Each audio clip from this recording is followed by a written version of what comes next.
Last night, Pedro Alvarez, one big swing in the bottom of the ninth inning with a man on, tied the game against the Toronto Blue Jays. And then Starling Marte hit this game-winning home run. The bench reacted to a thrilling come-from-behind victory. And what a great way to start out this 9-game homestand. Game 1 against the Toronto Blue Jays. The Bucks were winners last night. They'll send Francisco Liriano to the hill tonight against knuckleballer R.A. Dickey. Greg Brown along with Steve Blass on Fedora Night here at PNC Park. And Derby Day. Indeed. And Steve, we also know that it's another day where Starling Marte is not in the leadoff spot. No surprise. Really, yeah. He's been dropped down to the number 6, and it begs the question, is it the number 6 spot itself, or has he made adjustments? Either way, you leave him there now that he's hot. But whatever the answers are, he is really swinging a hot bat right now, and that's like a shot in the arm for the Pirates. Started with a doubleheader in Baltimore where he dropped from that leadoff spot down to the 7 hole and hit 6 last night, and he does look like a different hitter entirely. So say what you will about batting order doesn't matter. Don't say that to Starling Marte. It's only 3 games, Steve, but what a difference. Absolutely, and he's just been on fire, and it's just what the Pirates have needed. So yeah, we'll need a more of a thick sampling, certainly, but right now it ain't broke in the number 6 spot for Starling Marte. He was certainly one of the heroes last night, and the Pirates come from behind 6-5 victory over the Toronto Blue Jays. Neil Walker had another big night. He was 3 for 4. He was on base 4 times and scored 3 runs. Neil Walker, along with Pedro Alvarez and the rest of the Bucks, looks to make it 2 in a row over the Blue Jays. Coming up next.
Ball on Root Sports is brought to you by Toyota. Now's the time to go places with Toyota. Visit buyatoyota.com for special offers. And by PNC Bank for the achiever in you. Let's go Bucks! And tonight, Fedora is given away to the first 25,000 fans thanks to the great folks at PNC Bank. Coming your way from PNC Park, and thanks to Steve Blass for supplying some fans with his jersey. That's right. It's a rental. and you're with good company there, Steve. Yes, that's legit. Yeah. How about that outfit? Now that's a good look. He got the lid, he got the shades. Man, that's throwback right there. He's willing to make you an offer you may not want to refuse. The Pirates made a couple of moves earlier today. Jared Hughes is back. It's been up and down for the right-hander. He's now back in the big leagues. And Vin Mazzaro returns to the Pirates. He had a strong 2013 campaign. Earlier this season, he was actually through waivers. Nobody picked him up. Pirates got him back. Was in the minor leagues pitching well in Indy. And now he's back with the Pirates as the Buccos take the field. Stormy Pimentel has been placed on the disabled list, and Brandon Compton has been optioned back to the minor leagues. I am stunned that nobody picked up Vin Mazzaro. So are the Pirates. Stunned. Here is the Blue Jays lineup. John Gibbons, the skipper.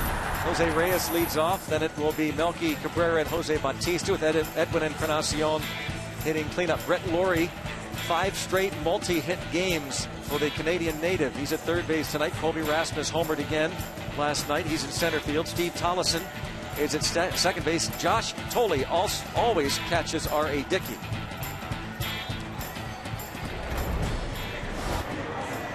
The big left-hander, Francisco Liriano, coming off that start where he just worked 2 innings, the game where he was not feeling well, some dizziness.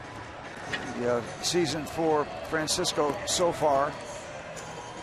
And of course the start before that, abbreviated start against the Cardinals, very good work against the Cincinnati Reds. No decision, but went 7+ innings in that game. Check out the Bucs defensively.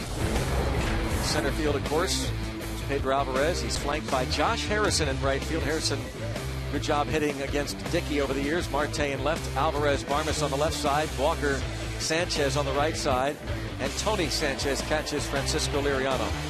You know, Teak and Dan Potash were asking me about a carryover from last night. There is no carryover.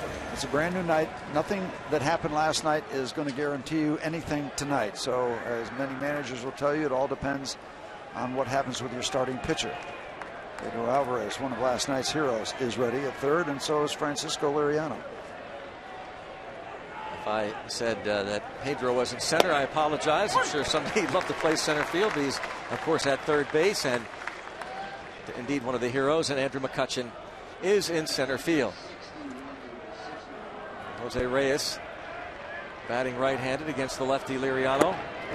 And quickly, Liriano out in front, 0-2. Like to keep the speed off the base pass if you can. He has not been running much. He has not been hitting much so far. Been missed by a whole lot. 61 degrees at game time. Reyes last night was 1 for 5 with a run scored and a stolen base. There's that last pitch. Bounces this ball to Alvarez, a bobble, but keeps it in his glove and throws the ball away. Thankfully for the Pirates, it didn't go into the seats, or Reyes would be at second base. Wow. You almost have the idea he must have hurried or something, because the ball got out of the glove, and after that, well, if you rush it, those kind of things can happen. He does not get it in clean fashion. There it is out of the glove for a moment, but then has plenty of time to load up a good strong throw, and he didn't come close.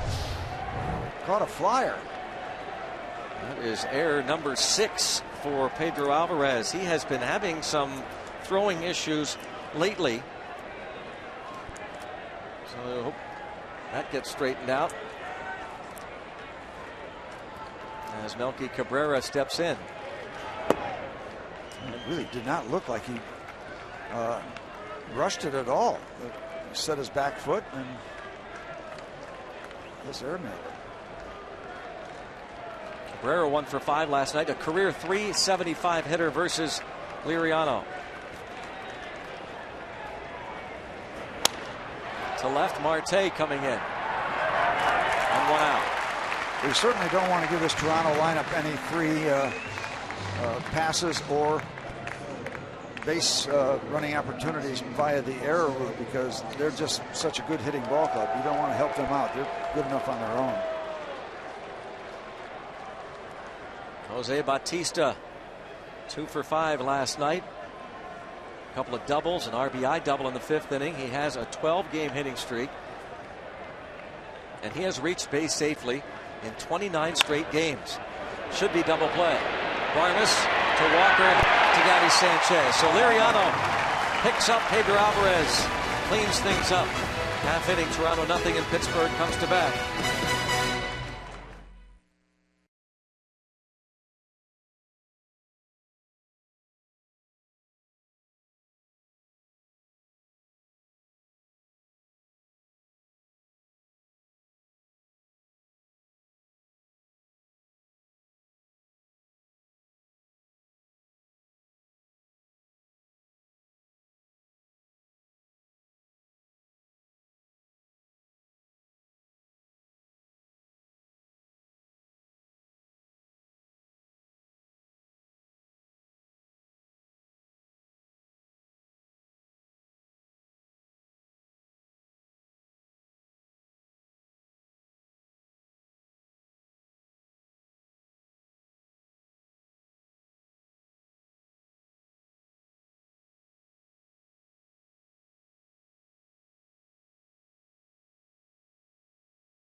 He is ready to go. We go to the bottom half of the 1st inning.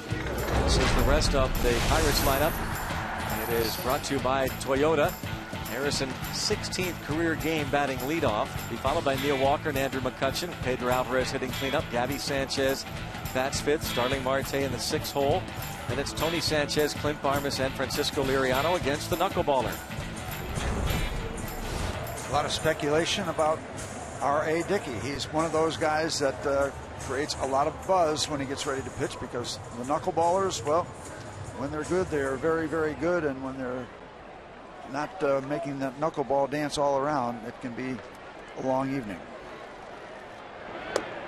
First pitch is a strike to Harrison. 6 for 14 lifetime against R.A. Dickey.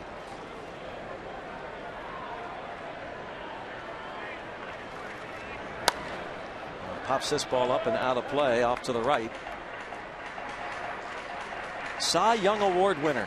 First pure knuckleballer to win the Cy Young. He went 20-6 2 years ago with the Mets. Doesn't waste much time either. And a pop up. Should be routine for Rasmus. 1 out. Steve, how do you hit the knuckleball? Well, if they're on, you don't. But a lot of different approaches. You can move in the batter's box. You can move up toward the pitcher or backwards. Guys have tried that. Try a different bat, a heavier bat or a lighter bat. Shorten your swing, kind of play pepper. But the best way to have success is to catch a knuckleballer on a bad night. Neil Walker did not know earlier today what he was going to do. He has hit mostly right-handed against R.A. Dickey in the past because he's felt more comfortable. He was going to check the splits to see if lefties have been hitting Dickey better than righties this season, and it's just about even. They're hitting about 250 both sides. And Steve, you just got done talking about different batters, different approaches, and whatever works, you give it a try and see what happens. Yeah, and you don't place too much emphasis on what you do as a batter on a night like tonight. If he's off, it's like hitting batting practice. If it's on, you don't really do much. There's the split that we talked about. This ball bounced to first. That'll be an easy out. A fly ball and a ground out. Starting the bottom of the 1st against R.A. Dickey. Pete Rose talked about Phil Niekro, the knuckleballer, said, I'd work for 3 weeks to get my swing down, Pat, and Phil would mess it up in one night. That's the thing to keep in mind, too, Steve. You say, no matter what happens, forget about it, good or bad. Yeah. You do what you can tonight and then put R.A. Dickey out of your mind. As the Red Sox would like to, because he pitched very well against them last time out. no walks, and into the 7th inning, giving up 1 run against the Red Sox, the world champs. The much-traveled 39-year-old R.A. Dickey bounced around a long time, signed originally with Texas and then some time with the Twins and the Seattle Ball Club, the Mariners, and then found a home with New York and now with Toronto. And after that Cy Young Award year, came to Toronto as a free agent and won 13 games. 14, excuse me. He came over in the trade along with his catcher Josh Thole and Mike Nickias, as the Blue Jays sent John Buck and Travis d'Arnaud, Noah Syndergaard, and a minor league outfielder to the Mets to get Dickey, Thole, and Nickias. And a yap shot. Not enough sting on it to go for extra bases, but a hit nonetheless for Andrew McCutchen, who was 3 for 5 last night.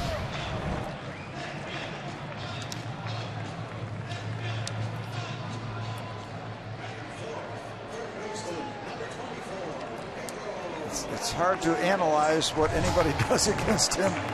He is known to throw the knuckleball with more speed than a lot of traditional knuckleballers. He'll throw a fastball, not much in terms, if anything, of a breaking pitch.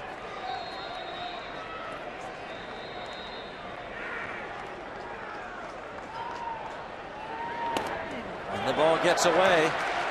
And that's the other issue. Now, Josh Thole, we mentioned, came over in the trade with the Mets, and he started most of the games the second half of last year for R.A. Dickey because they have that history with the Mets.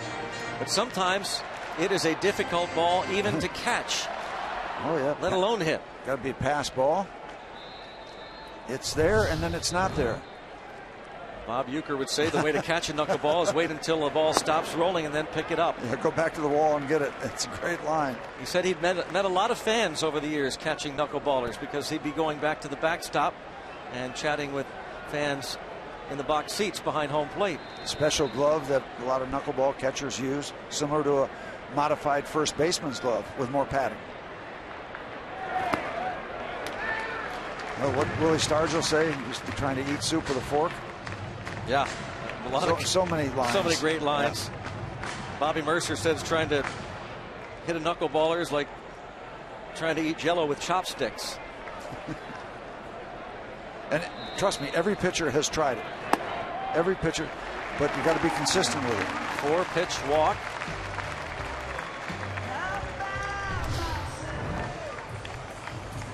Downstairs, and it just bottom falls out of it. It's low, let it go.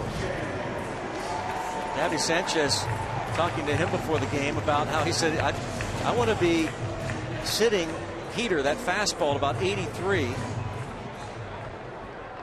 And then react to the knuckleball. Get my foot down early. 381 lifetime against Dickey. By the way, last year 35 home runs in 34 starts, so a little vulnerable to the long ball. Even though he won 14 games, gave up 35 home runs. But what a year he had 2 years ago. He was better as the season went on. There were some nagging injuries last year. His first season with Toronto, and a fly ball to right. Bautista puts it away. And after one, it's a 0-0 ball game.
And their fedoras here on Fedora Night here at PNC Park on the North Shore. I'm Robbie Smikowski. Today is the 3-year anniversary of Francisco Liriano's single greatest start. It was a no-hitter that he threw in our Day Automotive this day in Pirates history.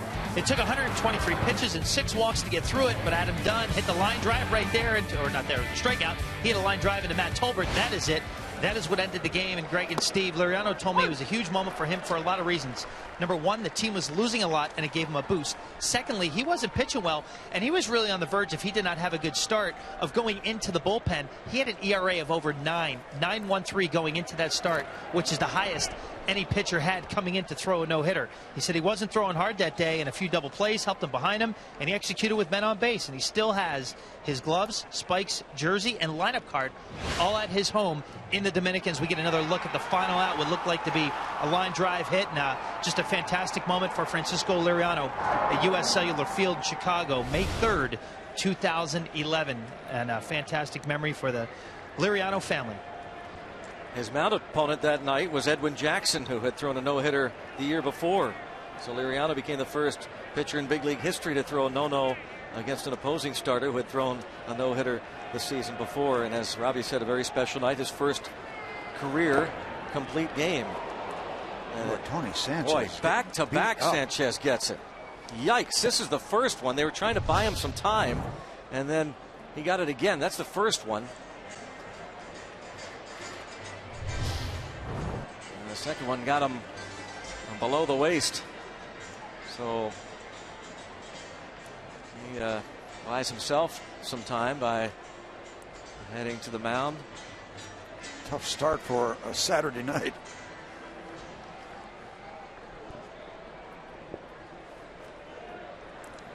Edwin Encarnacion, count of 1 ball and 2 strikes. 1 for 4, RBI double last night. And takes a big rip. Foul tips it into Sanchez's mitt for the strikeout. Think of it, Greg, coming into a start as he did with a no-hitter, as you watch the strikeout, with an ERA of close to 9. I mean, how do you figure out, okay, what's it going to be like for Liriano? Is he still going to be really struggling? And he pitches a no-hitter. I guess in a way, Steve, it's kind of like going into last season when the Pirates picked up Liriano. He had earned run averages the previous 3 years of 509, 531, and 540 with the Twins for 2 years and then the White Sox. And here he goes last season, the comeback player of the year, 16-8, and an earned run average of 302. Go figure.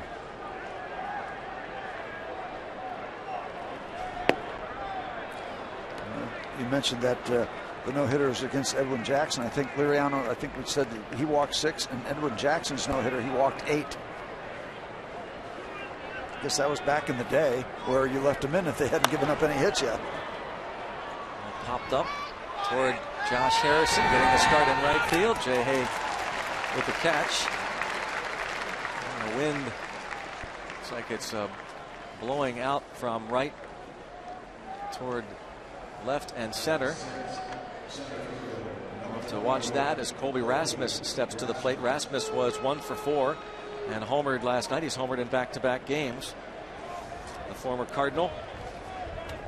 And Liriano tonight looks good and healthy. As you remember that last start against the Cardinals, where in the 3rd inning he left the game due to sickness. Great line from Clint Hurdle. He said, when I heard he was experiencing some lightheadedness and had to come out of the game, I got lightheaded. Yep. At least it was nothing worse than that. The big concern, of course, was that it was an arm issue. 1 ball, 1 strike to count on Colby Rasmus. Brett Lawrie flies out to right after Encarnacion struck out.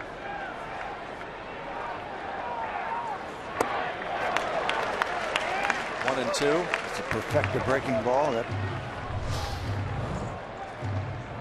curveball and/or slider, whatever you want to call it. Looks like it's near the outside corner for much of the trip to home plate, and then just keeps on breaking. Oh. That again, 2 perfectors back to back, and that'll take care of the top of the 2nd.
To the bottom of the second inning. There's Francisco Liriano off to a good start.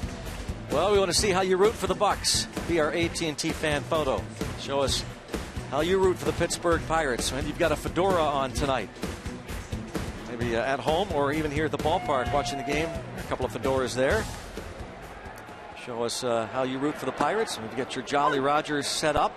Submit a picture via Twitter using the hashtag BucksFanPhoto, and we'll show them during our broadcast. Again, hashtag BucksFanPhoto. Some of your unique, maybe unusual shots. And here is Marte rolling it to Reyes. Well, that good work from Marte in the number 6 spot. You wonder if it starts with more plate awareness, so he's not flailing away at so many pitches out of the strike zone, or maybe he's getting better pitches to hit. Whatever it is, sometimes you analyze it too much. He's hitting better right now. He's in a hot streak. Whether it would be happening in the 3rd spot or the 6th, but it's happening in the 6th. So leave it alone for a while, I guess. And it begs the question too: if a guy's hot like that, do you move him back to a higher position, or do you leave him where he's really effective right now? So these are managerial decisions.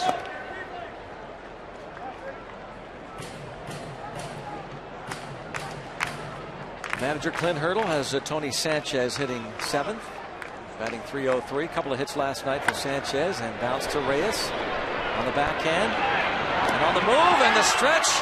And I'll tell you, Encarnacion made one of the best plays a first baseman has ever made last night. Now that one wasn't as good, but wow, is he athletic over there.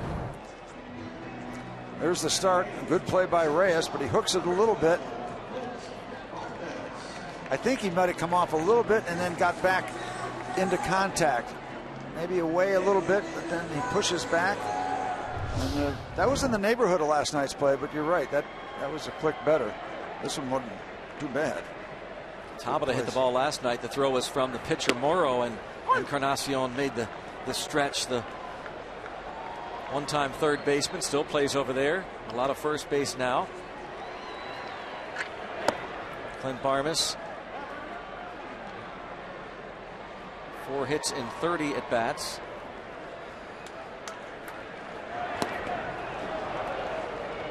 He's 0 for 6 lifetime against R.A. Dickey. He doesn't waste much time.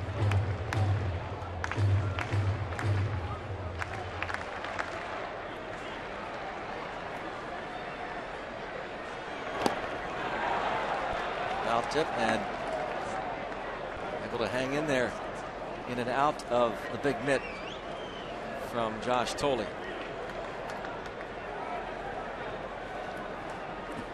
You don't see many catcher's mitts with a web like that.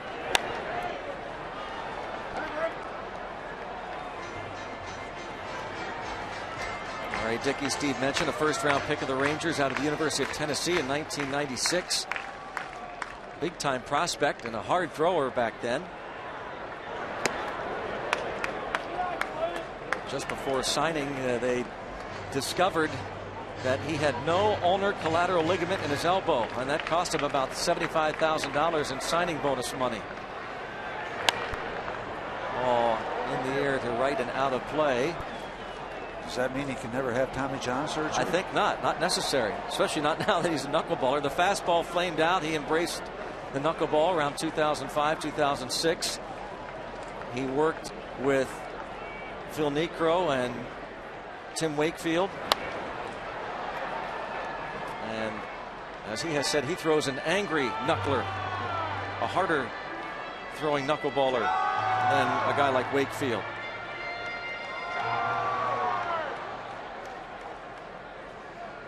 So maybe upper 70s instead of mid to low 70s. You know, it used to be the old theory, or maybe an old wives' tale, that the slower you threw the knuckleball, the more time it had to dance around on its way to home plate. But, he has a little more speed, not a lot. I mean, there's no fear at the plate. I mean, you're not going to get hurt if you get hit. And, you know, on a bat like this, on just about every other night, we're always talking about, oh, good job by Barmes. He's fouling off pitch after pitch, and that's racking up the pitch count. Throw that out. You don't even have to worry about the pitch count. Yeah, that's right. This guy is meaningless. Yeah, he's like throwing darts in the local pub. Yep. He can go at this all night. And Vargas succeeds on the 11th pitch with a base hit to left. I mean, you do go up to the plate feeling confident because there's not that chance, you could get really banged up if he hits you inside with something hard. There's no fear of the baseball. And you may not think that's a big deal, but it is. It is to go up there and okay, all I got to think about is hitting the ball. There's no real danger. Clint does a nice job.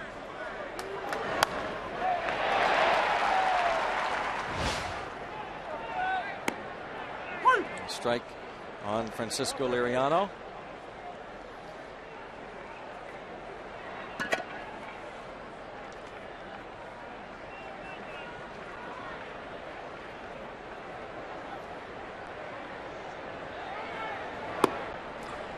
Talking earlier about every pitcher has tried it because it's fun. It's fun to make people look bad. You can just get them out, but that's not fun. Making them look ridiculous is fun, and that's what the knuckleball does when it's effective. So everybody's tried it and fooled around with it. And the thing is, everybody can throw one that'll dance every once in a while, but you got to do it, 7 or 8 times out of every 10 that you deliver to have any chance to be effective with it. Chopper back to Hickey. An easy play to get Liriano. Through 2 innings, it's 0-0.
Good evening, I'm Dan Potash with a Root Sports game break. Let's take you to Chicago for the Cardinals and the Cubs. In the 6th inning, no score, 2 outs. Junior Lake at the dish, and that's not playable. A 2-run shot to left center field off of Michael Wacha.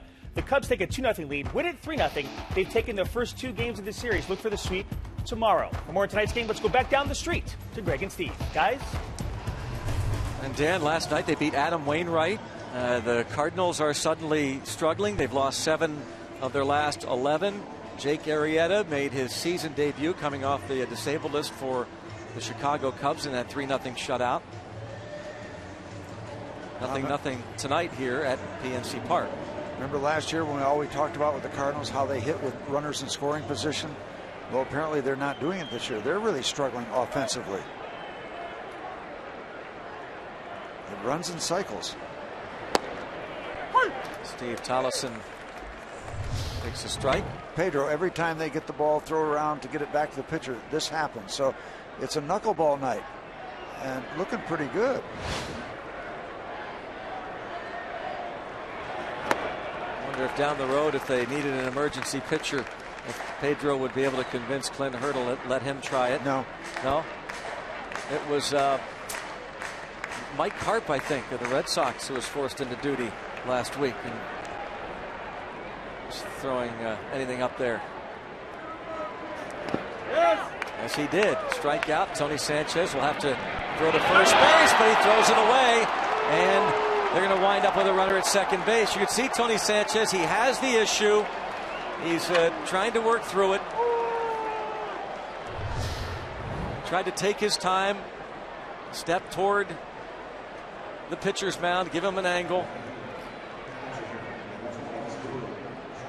That's a scary thing, because this is not the real issue. It's when he gets to make a throw, the next one. It's like shanking a ball in golf. That's a problem. But what's tough is the next swing. So what's tough here is perhaps the next throw.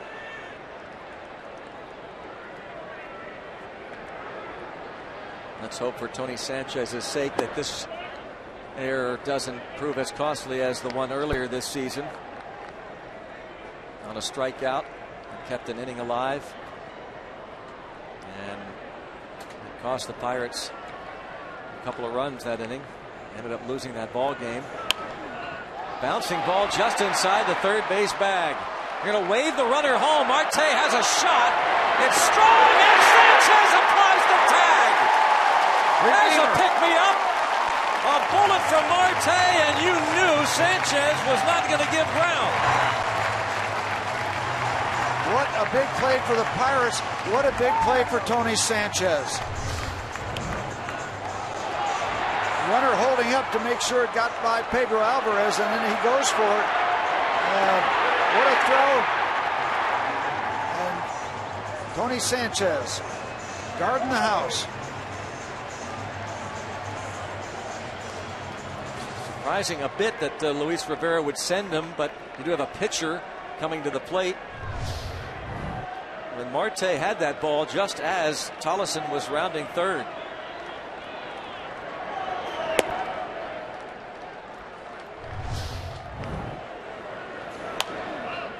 There's the base hit. Rivera says, come on. Marte says, yeah, come on.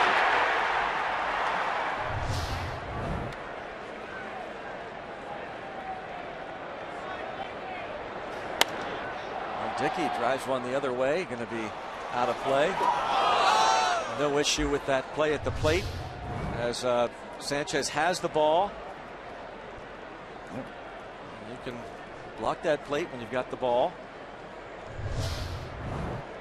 Tolleson, rather than try and barrel him over, slid feet first and was an easy out. 1-1 on R.A. Dickey.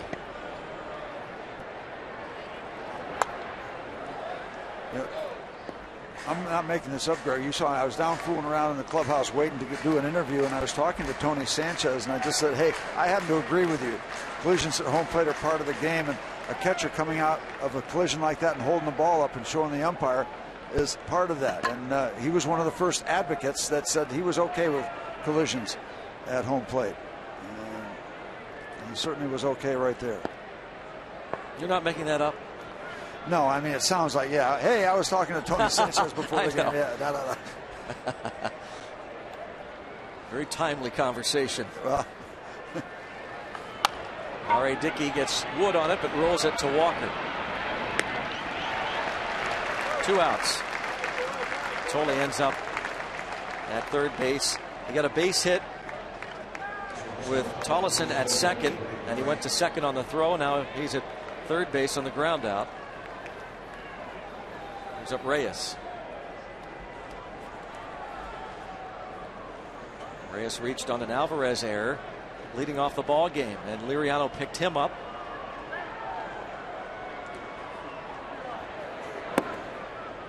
Well, Liriano's in the rescue business. This would be huge right here for him to get this out, leave the runner there, and get him to dugout with his battery mate.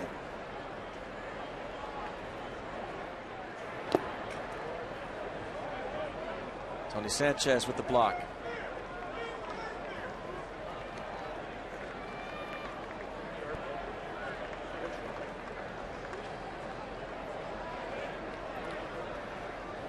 Reyes just over a couple weeks back from the strained hamstring that occurred in spring training. 3-0. Liriano is testing Tony. Tony's already had a very busy night. Almost like a hockey game, keeping track of the pluses, minuses. Big plus at that play at home. Counter some of the minuses. A strike at the knees.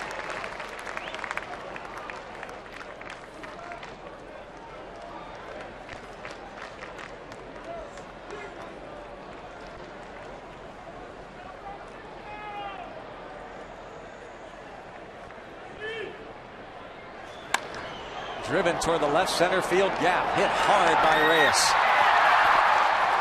He's into second base with an RBI double. 1-0 Blue Jays.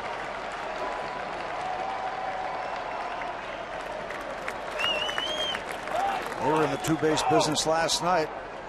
They draw first blood here in the top of the third. That ball right there in that hitting zone. And he didn't miss it.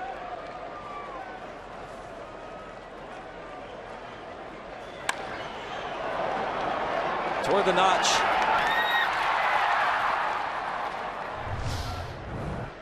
Jose Reyes, 6th RBI, 4th double. Well, he was a triples machine while he was with the Mets. He led the league in triples 4 of 6 years, and this ball's popped up toward Harrison. Makes the catch. Reyes, a 2-out double, gives Toronto a 1-0 lead.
Jose Reyes with the RBI double. Scoring the catcher Josh Tolley. Allegheny Health Network injury update. Ryan Braun was placed on the 15-day disabled list with a strained right oblique. Off to a .318 average, 6 homers, 18 RBIs. He's been battling injury this season again, that hand in particular, but now he's got the oblique that has him on the DL. There's the 82-mile-an-hour fastball from R.A. Dickey.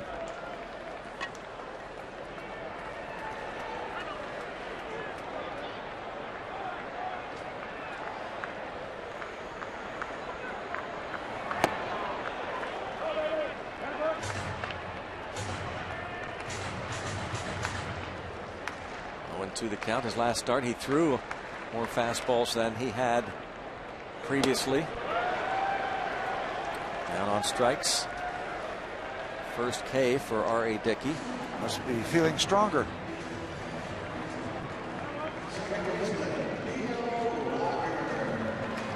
Well, whatever it was, it worked against the Red Sox. He pitched extremely well. Got the rim. Giving up 1 run.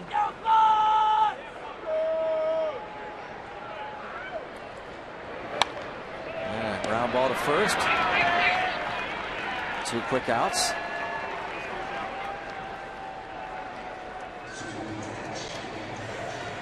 Well, the other key, obviously, for a knuckleball pitcher, it can dance all it wants, but you got to get it in the strike zone. You've got to get it into the strike zone. And I told you last start against the Red Sox, that good start, he didn't walk anybody. His first start of the year, he walked 6. He had another start where he walked 5. They were both losses. So, you know, we got to make it dance. You got to get it in the zone. Strike. McCutchen single to right center field, his first time up.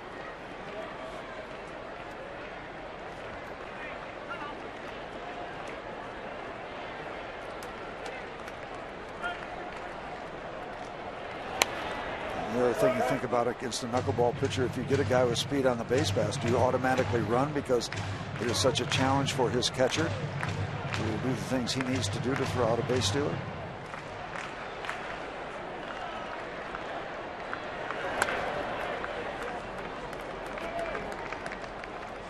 Well, you threw a couple knuckleballs in your day on occasion, right? I did. Once or twice? I did, and I didn't make this one up either. I threw 2 of them in the major leagues in 1973 when I was trying anything I could to get back into a legitimate form, and it didn't work out. I threw one to Lou Brock and one to Ernie Banks. Brock hit the ball over the fence in St. Louis, and Banks hit a double. But the problem was that after Brock hit the home run post-game interview, he said he had hit a hanging slider. The knuckleball was that bad. Well, down on strikes goes McCutchen. 1, 2, 3 go the Pirates. It's 1-0 Toronto after 3.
Has this morning here from 9:30 to noon, they had a field maintenance clinic. Over 40 youth baseball, softball, a lot of municipal field coaches and grounds crew members came in to attend the clinic. It was an educational clinic for local youth baseball and softball organizations, and it was led by the members. There's Manny right there, led by members of the grounds crew, and it had information on field maintenance. Now, last night after the game, Greg and Steve, the guys knew the weather was going to be pretty good overnight, so they really only did a partial job of getting the field ready for today. So rather than just explaining it to the guys, they got a little free help here by the guys with the crew, and they got a nice hands-on experience of what it takes to get a big league field ready for play. So great job done by the guys here at PNC Park. A line drive to right field and a base hit for Jose Bautista. That's a 13-game hitting streak and a new Blue Jays record for having reached base safely in 30 straight games. And folks, that's all of them this year. Thanks to Robbie there, and nobody does it better than Manny Lopez and his crew here at PNC Park, the grounds crew, and they're just keeping long hours to keep the field in shape despite the crazy weather we've had. It's been a real challenge for them all year long. And Manny's saying before the game tonight that they had the tarp on several times today. Put the tarp on, take it off. Put it on, take it off. Encarnacion takes its 2-0. He struck out his first time up. Blue Jays now with 3 hits.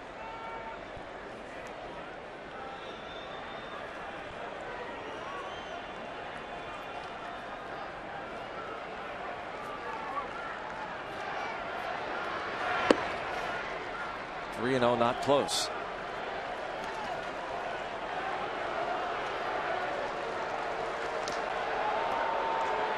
There are a lot of Blue Jay fans who made their way from Toronto to Pittsburgh this weekend, and they are wearing their blue and they're chanting, "Let's go Blue Jays." More noticeable last night, it seemed like they were concentrated in a particular area. There's Gene Harlow rooting for the Blue Jays.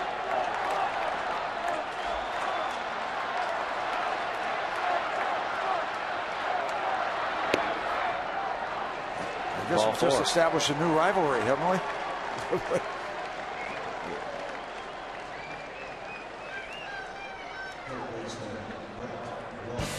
Join the Pirates for a paint party with Paint Monkey this Monday. Tickets are $50, include a pregame painting class and a ticket to the Pirates Giants 7:05 game here at PNC Park. For tickets to this or any other paint party throughout the season, call 1-800-5BUCKS.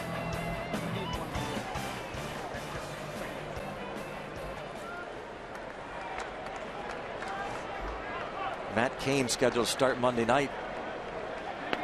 Pirates have not announced their starter. It would have seemed to be Jeff Locke in line to start that, come up from the minors, rejoin the Bucks. Tim Hudson will start Tuesday night against Charlie Morton, and Wednesday afternoon Tim Lincecum against Garrett Cole. Brett Lawrie at the plate, fly to right in the second. 1-1. Francisco needs a ground ball here, one of his infielders. They turned one in the first. Lawrie, despite the fact he's hitting just .215, thrives in these situations. A block there by Sanchez, and a scramble. They got a shot at first, but he throws to first anyway. The runner gets back. You see the little bit of the hitch there, and you wonder if Sanchez thought about not even unloading the throw. And I think, of course, if he releases it earlier, they have more of a legitimate shot. They had a shot as Encarnacion got caught between first and second. He was not looking at the runner Bautista. He figured Bautista was headed to third. And now it becomes a save situation for Gabby at first base to not let that ball go down the right field line. They'd still be running.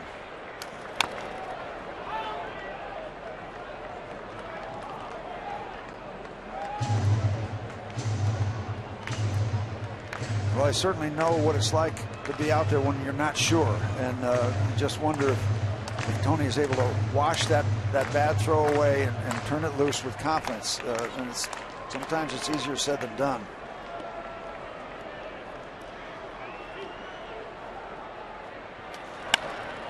To left, Marte back, and that's going to be over his head and bounces into the seats. The Bucks will get a break. No, they say it did not. Not going to matter. Runner holds anyway, and it's a 2-0 lead as Brett Lawrie rips it over Marte's head.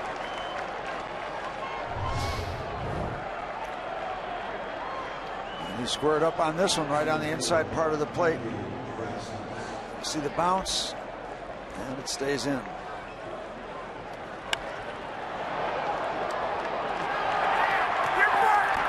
Just never had enough height for Starling to be able to get back and catch up to it. Second and third, nobody out. The batter, Colby Rasmus. Ball one. Well, there have been some hard hit balls here tonight against Liriano. The line drive out in the first by Melky Cabrera. Jose Reyes ripped that double into left center. Josh Tolley lined a single to left. Here, Bautista and Lawrie, 2 hard hit balls. This shot past Gabby Sanchez into right field. Runner going to be held as the throw comes in from Josh Harrison. That ball just ate Gabby up. They are taking some Hefty cuts here.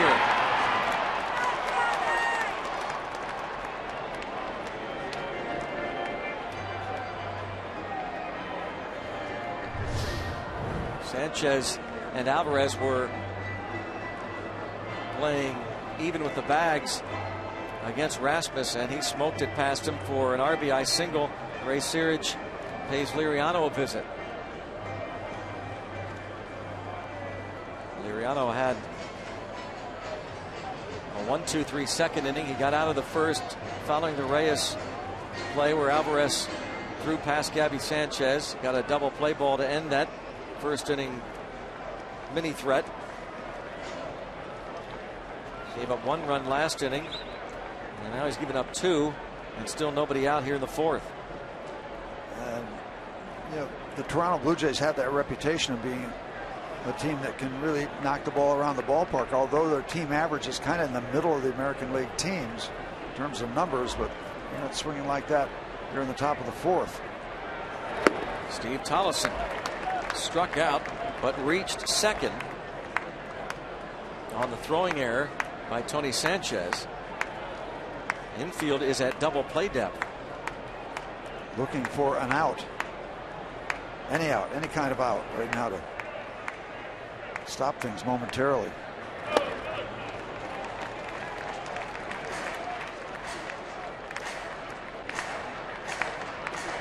Hitting coach for the Toronto Blue Jays is Kevin Seitzer.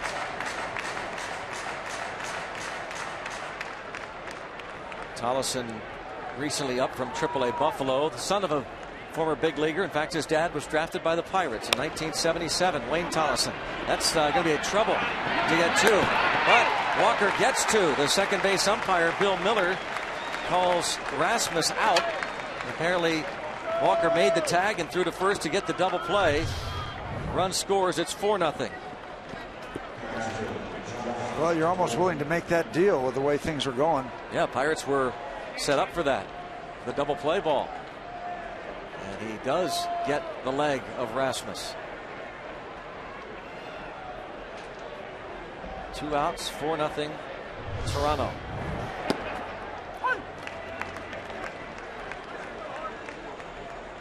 And the batter, Josh Tolley.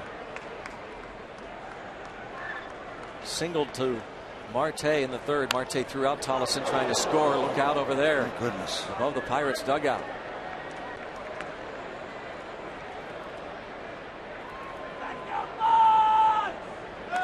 0-2 on Josh Tolley.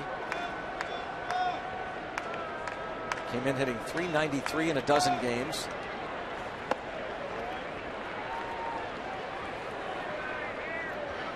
A 27-year-old from Breeze, Illinois. 13th round pick of the Mets in 2005.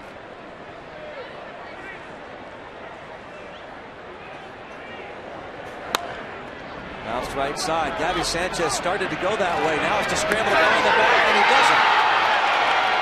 Sanchez took too many steps to his right, so he couldn't get back and find the bag. At least not according to the first base umpire, Greg Gibson. Clint Hurdle's going to come out and buy some time. Jeff Bannister is going to get a call from the Pirates video room.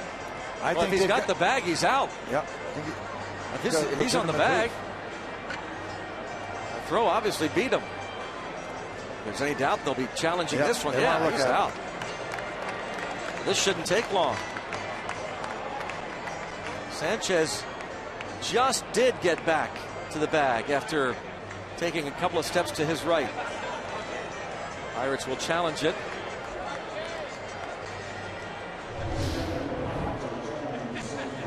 I think we're both guessing, speculating they're going to win this one. Greg Gibson, the first base umpire, called Tolley safe. Bill Miller is the crew chief. Both with the headsets on, and another look. Yep.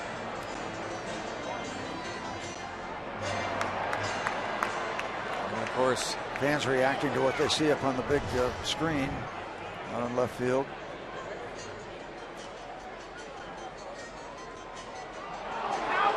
Getting different looks are the fans here at PNC Park. They're thinking out from every angle.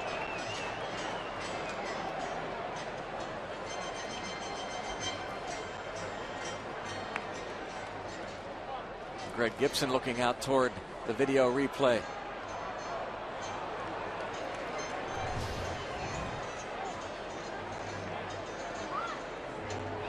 Super slow here. He's out. To see if the command center agrees with us. It's funny to see the umpire, Greg Gibson, who made the call, staring up at the video board. Hearing the reaction as he's doing that. Wondering what goes through his mind. He's on the left as he's watching it in super slow-mo. He made the safe call, and now he's watching a super slow-mo on the scoreboard. They freeze it. So the saw there at the end. Actually stopped it just before Tolley's foot had hit the bag. They've got, nope, but they had their answer. Well, while we have a moment, we'll send along a happy birthday wish to Elmer Gray. Yes. Great scout. 91. 91 years old. And Dr. Ed Diamond turned 90 on Tuesday. Happy birthday to both. Vision doctor. Yep. Well, safe. Like we said. Yes, we've got to go back to umpiring school.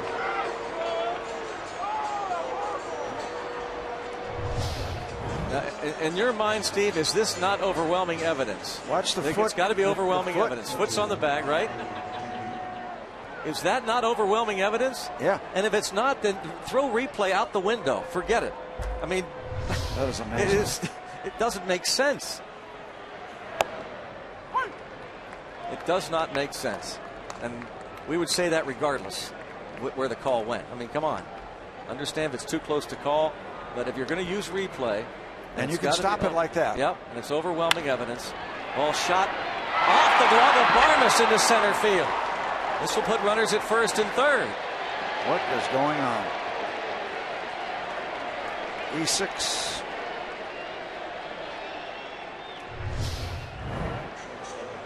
R.A. Dickey, the pitcher, reaches on an error. They rule the Tolley play a hit, by the way. That's the third error of the Pirates. As Alvarez, Tony Sanchez, and now Clint Barmes have been charged with miscues. And here's Jose Reyes.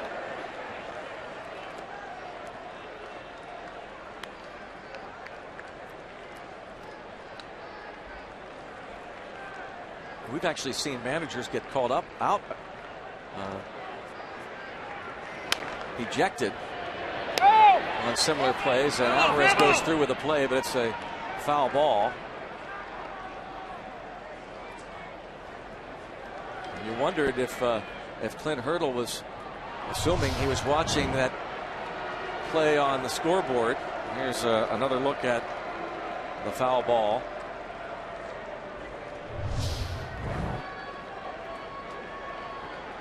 A lot of bizarre stuff going on here.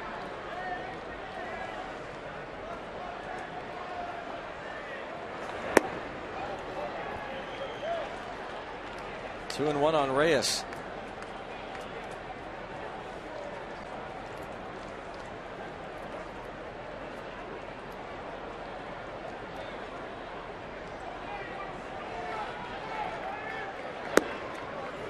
Two and two. Ball right on the knees.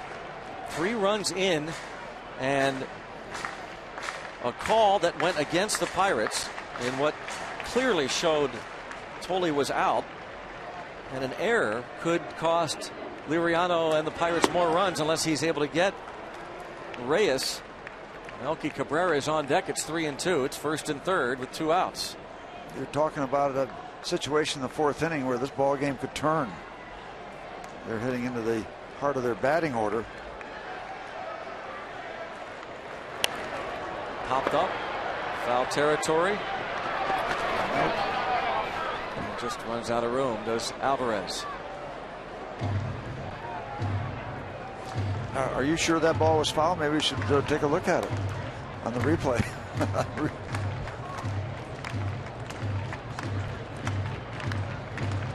We understand that our truck has been in communication with the command center, and they say they had no definitive look at that play.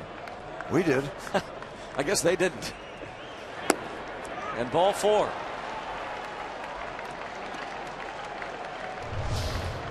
Here are the looks that we had. They say in New York they don't have a definitive look. We can stop it when the it's in the glove. Right there. His foot's not on the bag. That's not definitive. My question is, if we have this whole system, why don't we have that look? Why don't they have that look? They've got it. They've got that. Not that look. The one before. I think they've got all these looks. Then again, what's the point of replay? Then? That's astounding. What's the point of it? And now Melky Cabrera could really put a hurting on the Pirates. The base is now loaded. Well, if you were a critic of the review and replay before, I was open-minded about it before, but that's crazy. You've really got some ammunition if you were a critic before. Yep.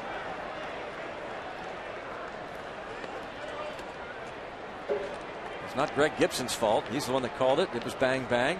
Yep. But since they have replay in place for these purposes, again, it just doesn't make sense. And you also take entertainment away from the crowd with a umpire being challenged by a manager. A lot of things going on, including Melky Cabrera trying to swing at a kind of a bug. 2-0 on Melky Cabrera with the bases loaded, and now it's 3-0. Crazy Saturday night. I mean, nothing's been in sync. Starting with the very first batter, Reyes, when he hit the ball to Alvarez that was bobbled, and Alvarez's throw sailed past Gabby Sanchez. 3-0 pitch and a 4-pitch walk.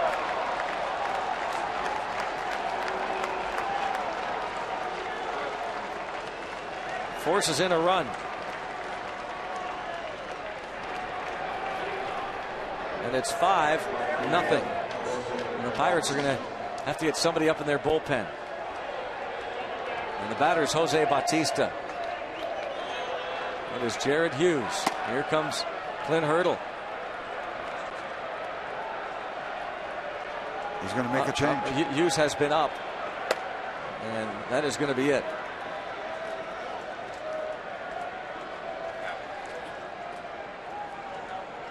Oh, last time out, Liriano was pulled because of lightheadedness and a nosebleed. Now he leaves only because of ineffectiveness. Jared Hughes racing in.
Pirates Baseball on Root Sports is brought to you by the Chevy Cruze and your Western PA Chevy dealers. And by Day Automotive. We're going to make your day. Let's go Bucks! Well, Jared Hughes finds himself in a big league game again. and looking for an out with the Pirates trailing 5-0. Jared Hughes, a well-traveled right-hander.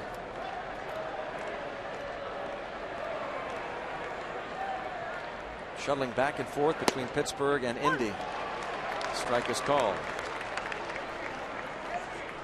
And as you take a look at the base runners for the Toronto Blue Jays, you got to remember this is a team that has not pitched very well. So if you don't let it get too far down the road, you got a lot of at bats. But it has to stop at some point, like right here.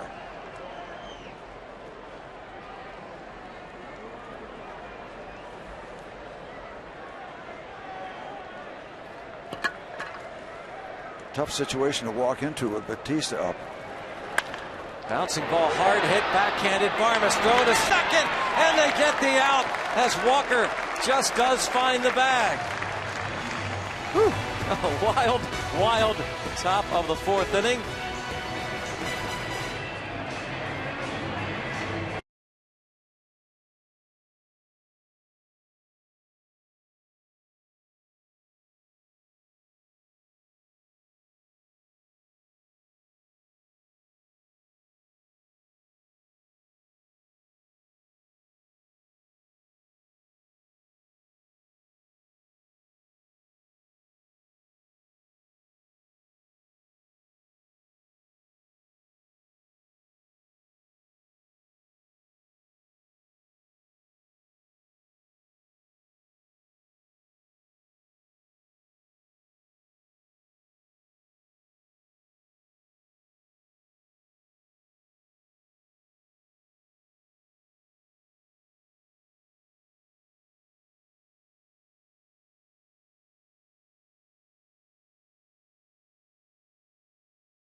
Pirates Baseball on Root Sports is brought to you by Barrel Automotive. We're driven to be better. And by Levin Furniture, proudly featuring solid wood American-made Amish furniture. For furniture that lasts, shop Levin. Let's go Bucks!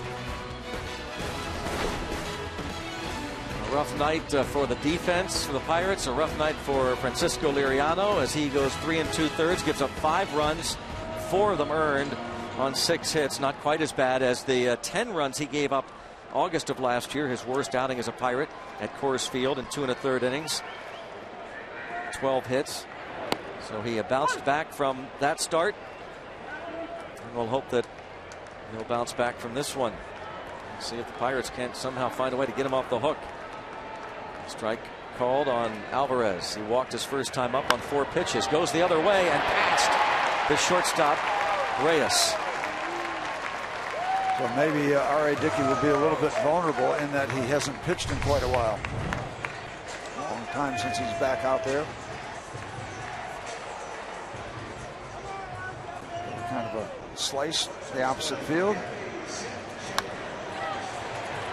Just out of the reach of Reyes.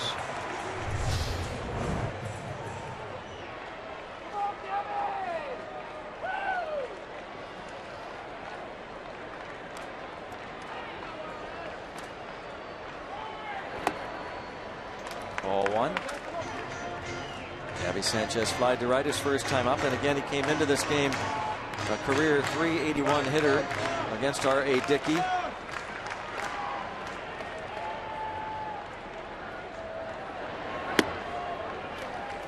Takes 2-0. I told you about the home runs last year given up by R.A. Dickey, 35 and 34 starts. This is start number 7. He's just given up 3 so far this year.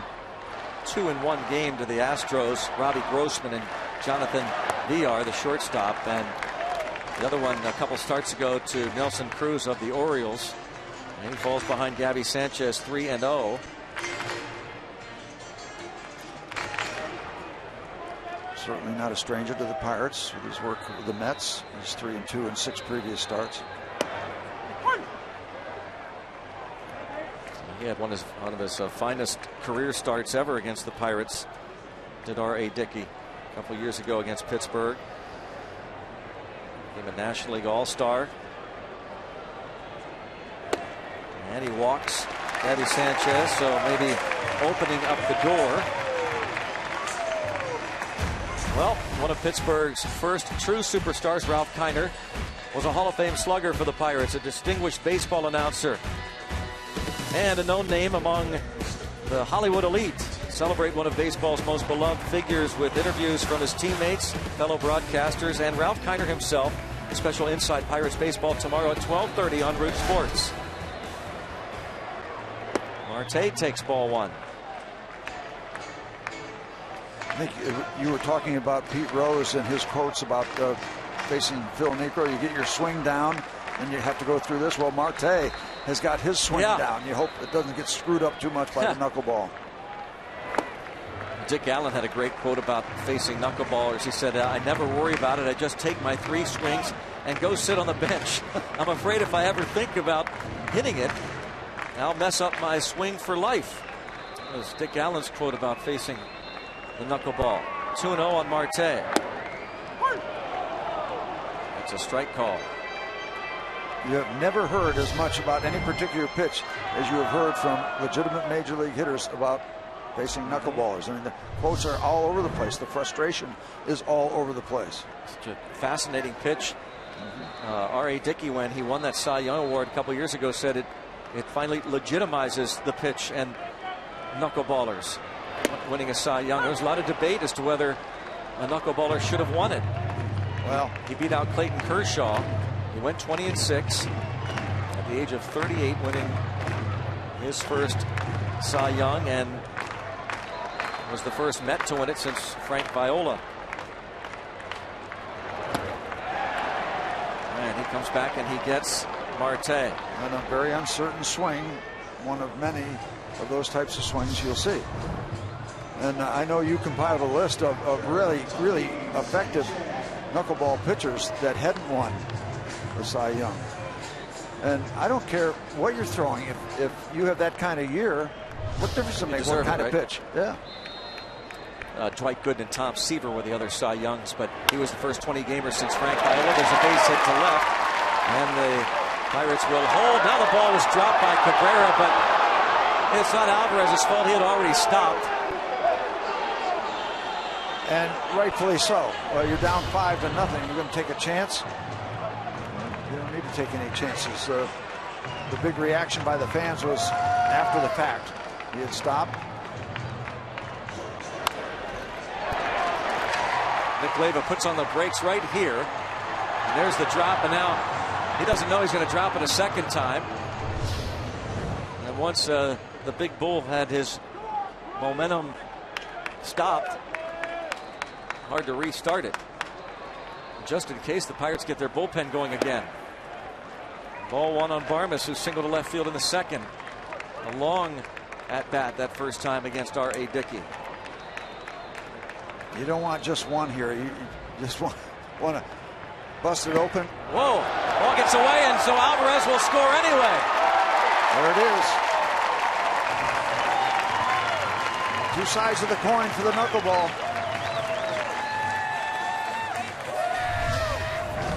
You're seeing it almost on consecutive pitches what the knuckleball can do. It strikes out Marte. Tony Sanchez gets the hit, and now run scores on what will probably be ruled a pass ball. And yes, the knuckleball can rise. I mean, it can go sideways, go down, and you saw it can take off, go up. 2-1. 5-1 ball game.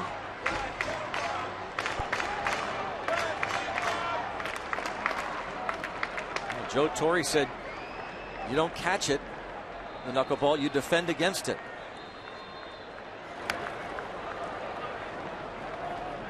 You need a Marc-Andre Fleury. Glove saves. Yep. Body saves. Anything saves.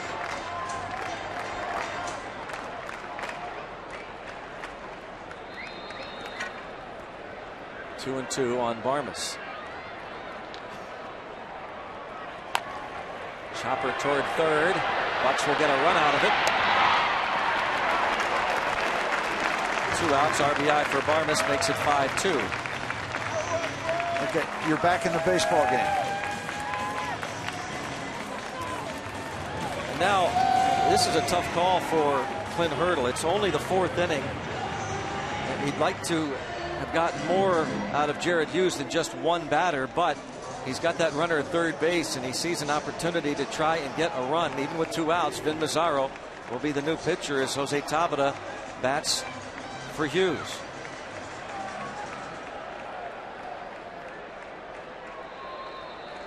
Well, you're in a situation, too. You're on the doorstep again if a ball should get away from Toll.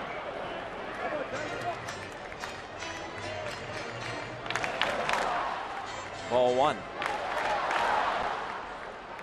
Wouldn't that be something if they score a run? If you got the pinch hitter up there. You could have had you standing there. Really. 2-0. And I would guess that if you are a knuckleball pitcher, that you can't be intimidated by the fact that a wild pitch or pass ball, I mean, you can't stop throwing it. You can't. No, that's your deal. Ball 3 on the pinch hitter. We talked about the great start he had against the Pirates. R.A. Dickey, first at his career high, struck out 11 here at PNC Park on May the 22nd against the Pirates, and then September 27th in New York, he struck out 13. The strike is called.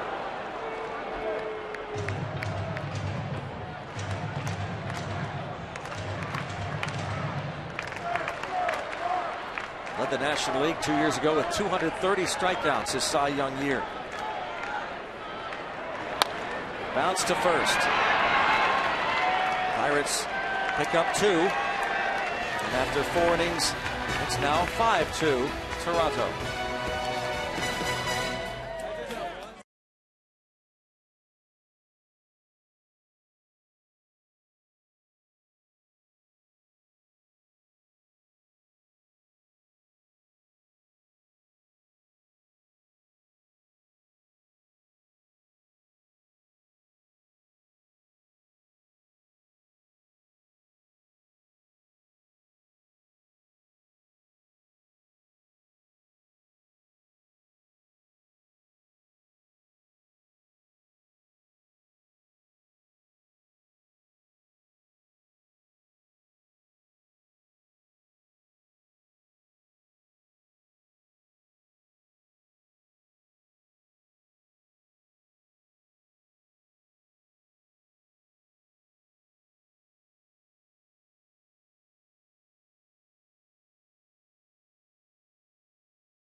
Some hockey fans that enjoy the sport of baseball. A couple New York Rangers players came to watch Pirates batting practice today, including this guy.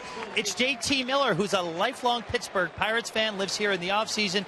JT, you're between games during the playoffs playing against the Penguins, obviously, but what's it like to watch your favorite baseball team here in Pittsburgh? First off, it's always pretty awesome to play against your favorite team growing up in the playoffs, so it's obviously good to change the pace up and get out to a ball game. Is it an adjustment for your family? Maybe you grew up a Penguins fan, your family are Penguins fans. Is it an adjustment for them rooting for the New York Rangers? Yeah, it's tough, but I like to think they root for me. I'm always been pretty supportive, so it's definitely a little bittersweet. Now, you think Pittsburgh, obviously been a long-time hockey town, Sidney Crosby, Mario Lemieux, Evgeny Malkin, all the great hockey players. What do you think about becoming a baseball town with the success they had last year? Oh, it's great. Last year was the first time they made the playoffs since I was born, and I know I was coming to a lot of games down the stretch, and to see all the fans here is really nice to know for the future. So, JT, I wish I could wish you the best of luck against the Penguins, but let's wish you personally a lot of luck, okay? I appreciate that. You look great wearing a Pirates hat, all right? Thank you. All right, Greg. JT Miller plays for Rangers, but he's a diehard Buccos fan. He's showing his pride right there. Oh, good stuff. Yep. Thank you. JT Miller, born in East Palestine, Ohio, spent some time in Coriopolis, PA, and now rooting for his Pirates. That's walking a thin line, isn't it? Yeah. He's here to do a job for the Rangers, but doesn't forget the hometown stuff.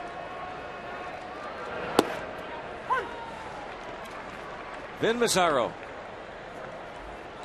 back with the Pirates. What a good job he did with the Bucks, and what a good job he did in Indianapolis while he was down there. 10 2/3 scoreless innings. So Mazzaro was one of the last players cut in spring training. And he and Jeanmar Gomez, Brian Morris, Stomy Pimentel out of options. That's foul.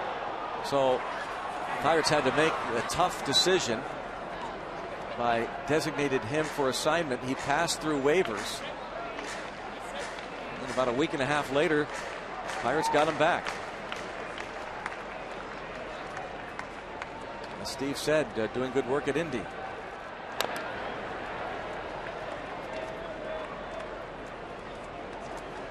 And Greg, this could be one of those nights because the Toronto Blue Jays bullpen has been struggling. As you said, Dickey could be out there all night throwing 200 pitches the way he works. But we could see a lot more action in this baseball game. The key, of course, is for the Pirates bullpen to put up a bunch of zeros, give the Pirates the chance. Hopefully we'll look back at that Jared Hughes confrontation with Jose Bautista as a big time put out. You got to circle around it for sure. Still 2-2. Vicious cuts there from Encarnacion. These teams now, the Brewers and this team, it's not so much the fact they're swinging all the time. It's the velocity, the strength, the anger of their swings. I mean, they don't have many check swings. They turn it loose. Hard swings by the Brewers hitters and these guys. Ball hit hard to center. Back McCutcheon.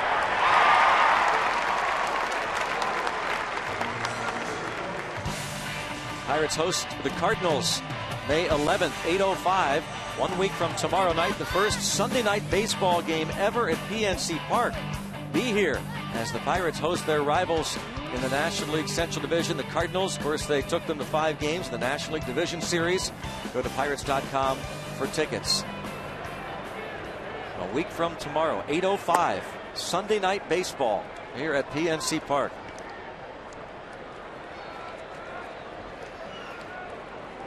We use the phrase controlled aggression so many times. These guys do not practice controlled aggressions, just plain old-fashioned aggression. You turn the bats loose. Brett Laurie doubled in a run last inning, fly to right his first time, couple of hits last night.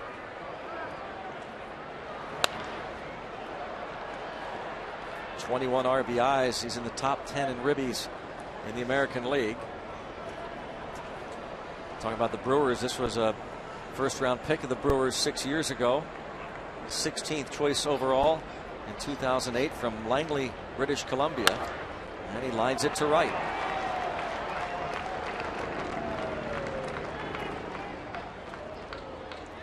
And he comes in with a .215 batting average and promptly lines a ringing double to left center and another base hit here in at bat number 3.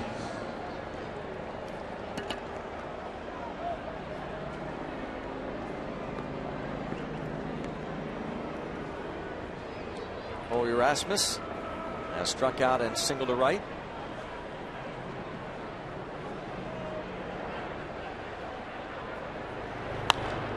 How's this one out of play? Look how the Pirates infield is bunched now, with Pedro Alvarez playing not only short but shaded very close to second base. Of course, you always wonder, with nobody around to handle a bunt down, would they think about that? Just one out? I mean, if you get it down, it's an easy base hit and you load the bases. I watched the Yankee game last night against Tampa Bay, extra innings. The Yankees are down by 5 in the bottom of the 13th or 14th inning. Runner at first base, I think it was Mark Teixeira, had the complete left side of the infield wide open. Down by 5. Doesn't even try to bunt. Just to get something going. I mean, down by 5. Need base runners, and they're giving it to you. Yeah. Now these guys, you can understand the situation now. Rasmus is looking for a long ball. They're up by 3, but it's pretty incredible. You're going to watch over the years to see how players, if they do make the adjustment, how do you counter these shifts?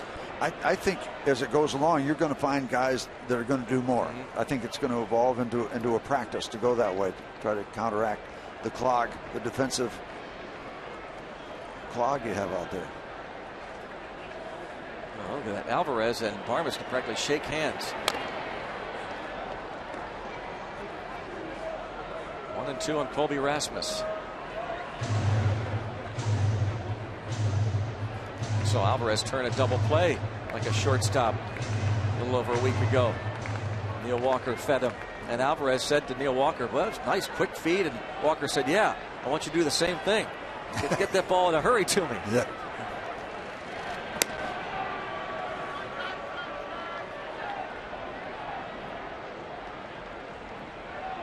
Good buddies, Neil Walker, Pedro Alvarez. Right now, a pitcher's best friend is a ground ball to one of these players. But it's a fly ball to right field, right center. And Harrison will make the catch.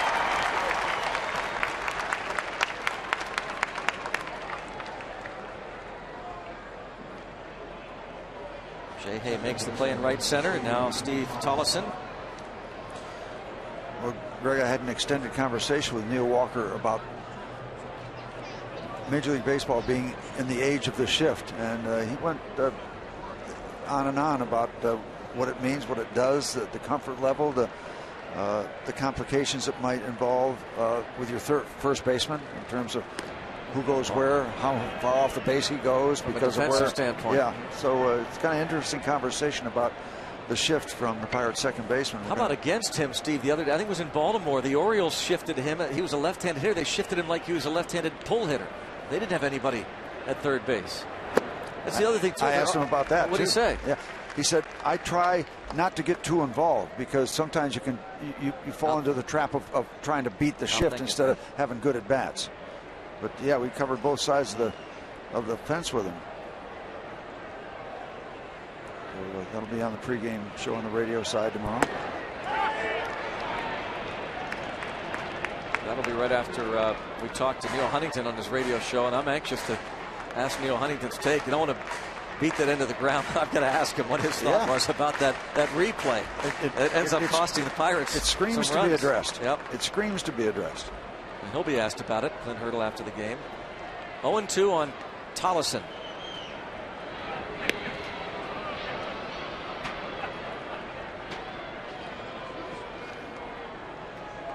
Steve Tollison struck out,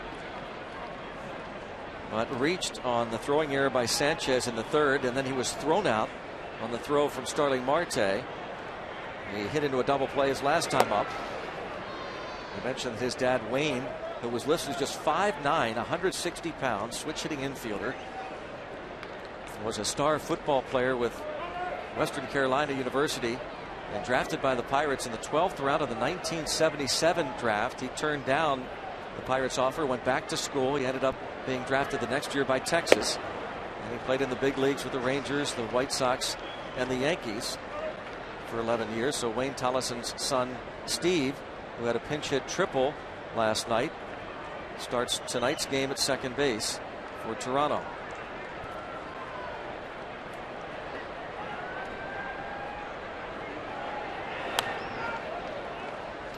still 2-2. You know, the question always comes up, and I'm a little hesitant to bring this up, but when guys have swings that are that aggressive, the conversation always comes, could they be getting signs? And I have no thought. I'm not presenting any situation that the Brewers or these guys, I think they're just an aggressive bunch of hitters. That question always seems to come up, because there have been occasions in the past when teams have gotten signs. And I'm not suggesting that in either case. These guys, the Brewers, the Orioles are like that. Okay, well, maybe it's a cycle in baseball now. These guys are just they're swinging for the fences every time.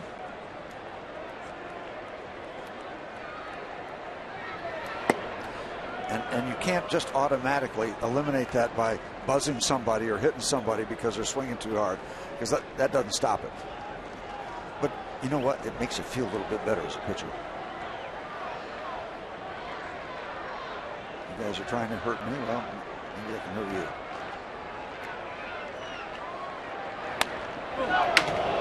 Lined into his dugout. Scramble there.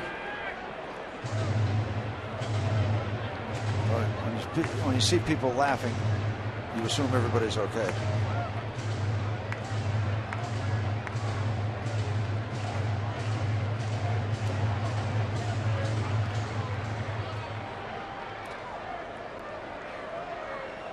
Another 3-2 pitch to Tollison from Mazzaro, and another foul ball. Every time I see a ball go in a dugout like that, I can't help but think back to when there were not fences in front of the dugouts. Some shots that would go in, bounce around, scatter everybody. There's the protective fencing.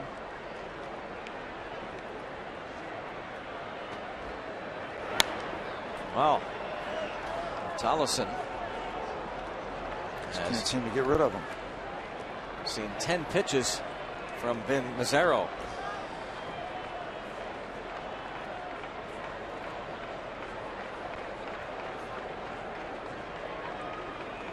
Bucks traded for Vin Mazzaro before last season. And a good at bat there from Tollison. He ends up drawing the walk.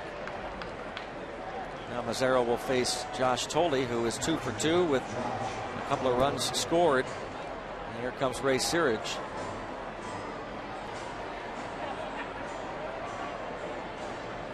Bronco pitching coach going to talk to Mazzaro, who makes his 2014 Pirates debut. You saw the numbers from last year. 57 appearances. A one-time starter with the Oakland A's, Vin Mazzaro.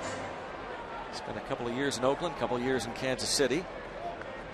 3rd round pick of the Athletics back in 2005.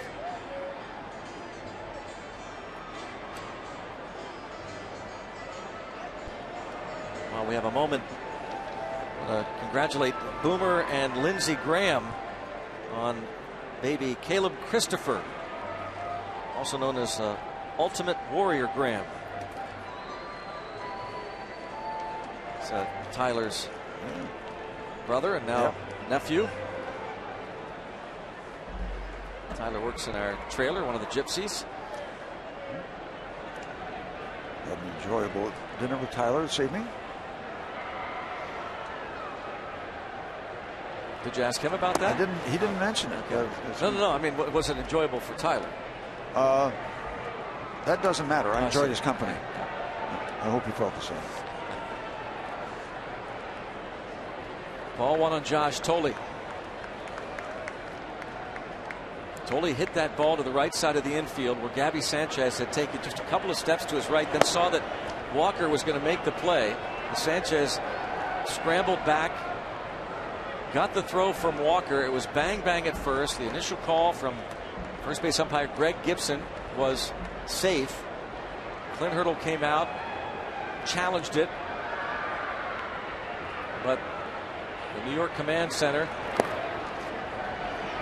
after reviewing it for a couple of minutes, 2.5 minutes or so, came back and said the play stands.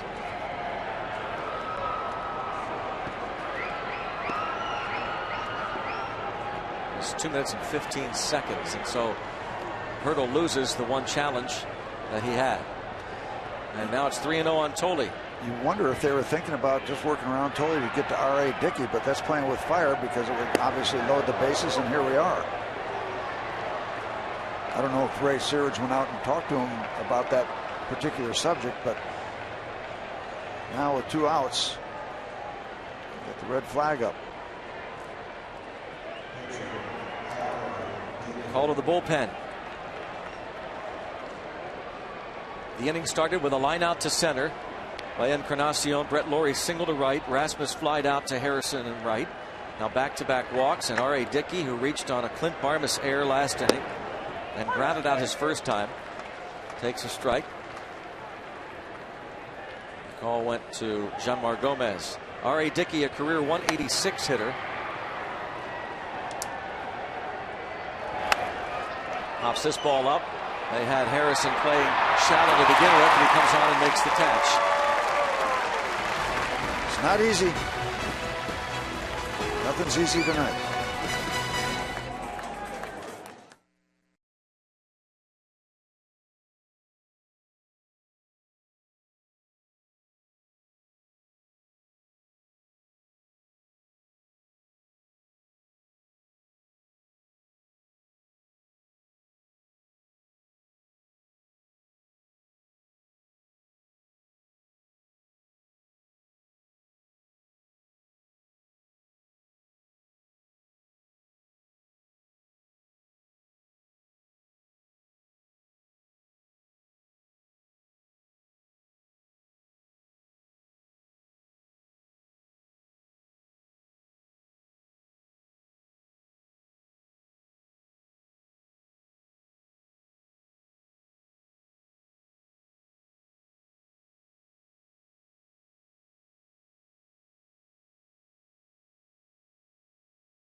And 16 on the year. The Brewers 21-9, still with the best record in Major League Baseball.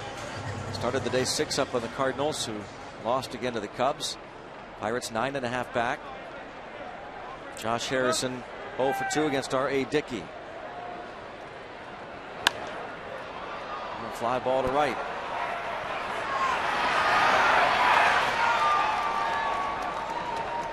One away, brings up Neil Walker. MLB.TV Premium, the #1 live streaming sports service, celebrating 12 years. Join the millions of subscribers. Watch every out-of-market game live in true HD on over 400 devices. Visit Pirates.com for details.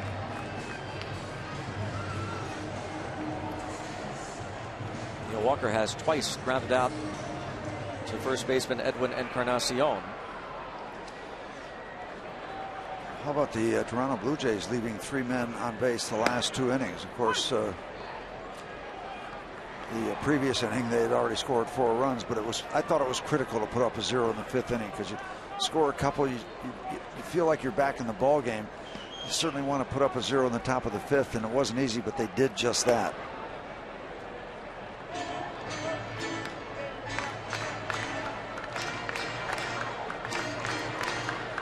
Walker, nice little string going, getting on base at a regular pace coming into this game. He takes 2-1. Reaching base safely in 11 of his last now 14 plate appearances. And takes inside.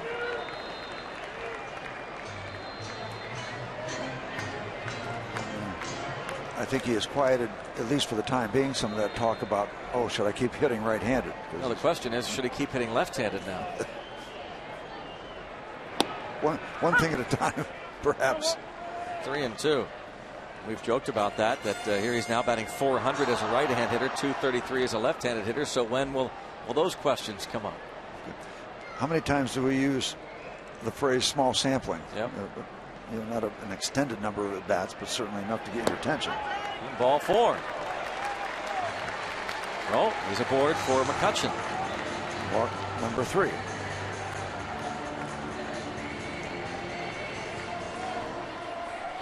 Fedora night.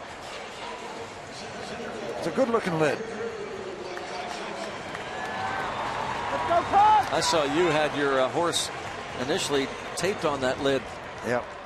Intense before we went on the air. Intense Delight. How did Intense Delight do in the Derby? Intense. Intense. Intense Holiday. Yeah. You don't even know the name of your horse. I don't care anymore. Some Derby fan you are. I think Intense Holiday came in 10th.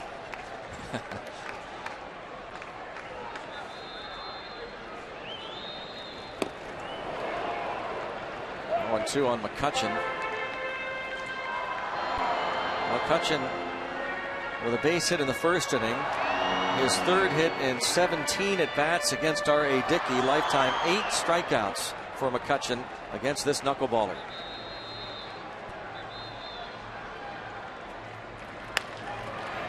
To the shortstop, Reyes. Quick flip to second for 1. On to first. Double play. 6-4-3 through 5. Pittsburgh trails by 3.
Strike is called on Jose Reyes.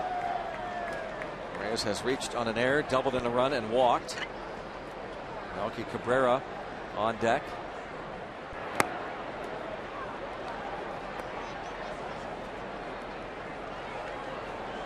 One ball, one strike to count. Reyes now hitting from the left side against the righty Vin Mazzaro.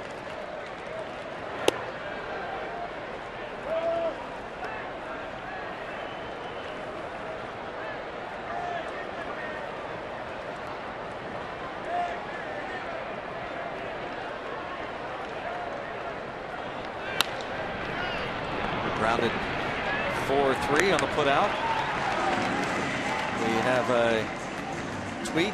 We saw that last shot of the block of the plate. Our Allegheny Health Network Supermo about Tony Sanchez blocking the plate. Dave Bowden.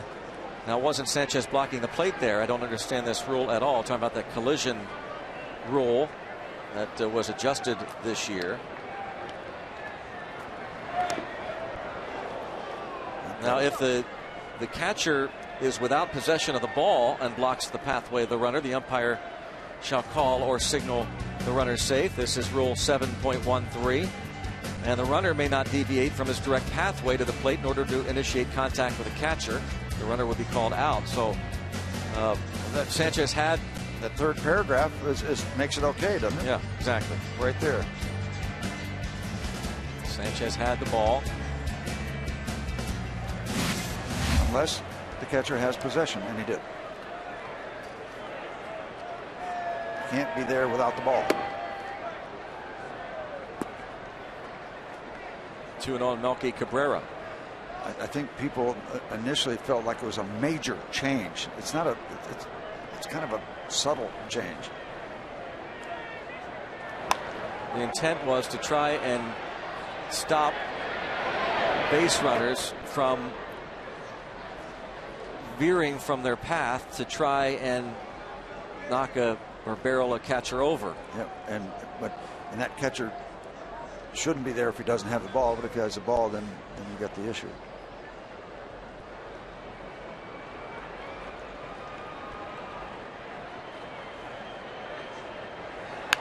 There's still some like Tony Sanchez and others that aren't happy with the rule. Tony said he likes it. Yeah. I mean, he said that's part of the deal. He's talking about holding that ball up after a collision. That's one of the things that catchers are most proud of. Can show you the ball. I still have it. I took the shot. You still have the baseball. I wonder, Steve. I think the players had a lot to do with that transfer rule that was reworked about a week ago. It was causing all kinds of problems. It was silly. The neighborhood play at second base. No, the transfer where they had the ball, and then they went to transfer it out of their glove, and they drop it, and the batter who hit the ball would be ruled safe. It was deemed a drop ball. The ball hit hard at second, but Walker right there. So they've changed that rule. I wonder if players might eventually force them to look at that collision rule again. Back to the way it was. Who knows? And who knows about replay as it evolves? Yeah. You know, the umpires have done a pretty good job for 100 years in making a judgment whether possession was made on a fly ball before they transfer it to. I think they've done a pretty good job for a lot of years. Oh, Bautista turns on it. Well out of play. Joey Bats is back, but wearing the Blue Jays uniform. The man who gave him that nickname, our buddy Rick Saflinsky, downstairs in that Lexus Club. Joey Bats has, Jose Bautista has copyrighted that nickname now. Joey Bats has got his. There you go, Rick. His own line. Yeah. Does he know? Does he know that Rick started that? Yeah. Well, we talked to Jose Bautista yesterday about it, and Ricky suggested we start calling him that. We did, and it stuck. And this ball is foul.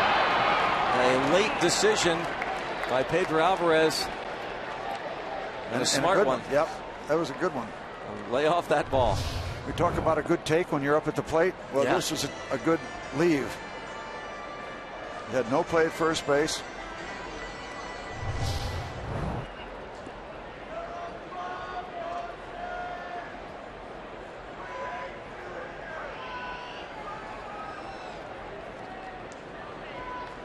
One ball, two strikes to count on Bautista, who was a 20th round pick of the Pirates in the 2000 season. Spent 5 years wearing a Pirate uniform. Ball deep, and it is gone, and that is a bomb. Jose Bautista hits his 9th home run, and And it is 6-2 Blue Jays. He kept that ball fair. It got out there too quick to hook foul.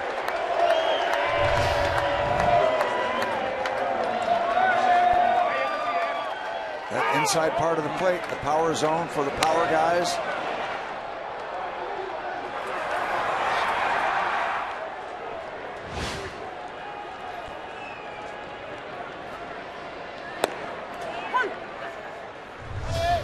You can get a few what you call cheap home runs in that direction because it's shorter right at the foul pole, but he didn't need anything cheap. Nothing cheap about that one. Hit the first rung of the rotunda. Not many balls are hit that far down that line.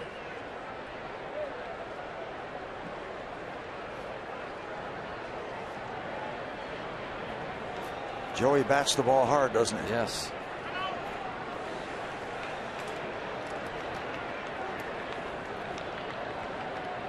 (6-2) Blue Jays. 9th homer for Bautista.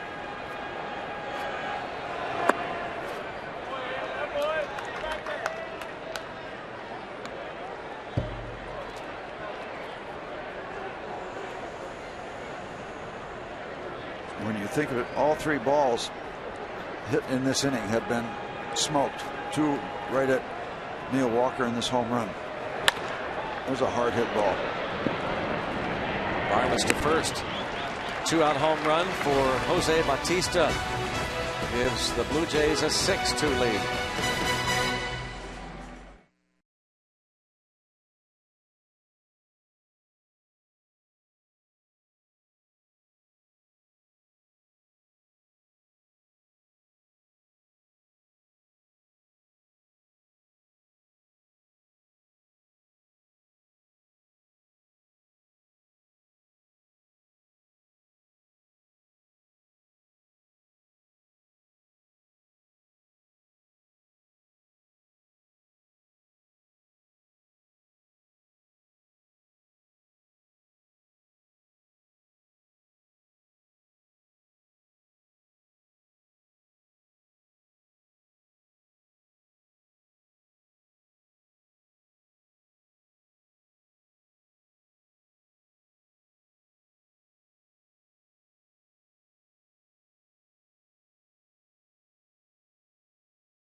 Their best imitations of first base coach Rick Sofield. Mike Davis brings a new source of power to the Pirates and much more. A new Inside Pirates Baseball presented by Allegheny Health Network debuts tonight after postgame on Root Sports. Ricky Sofield, a lot of energy. First met Rick, he joined us on the Caravan, 2 or 3 years ago. And he is energized this atmosphere, like he says, ever since. Former Minnesota Twins player, Sofield. Hoping to see some action over there. First base bag. Pedro Alvarez has been over there a couple of times. He's walked and singled.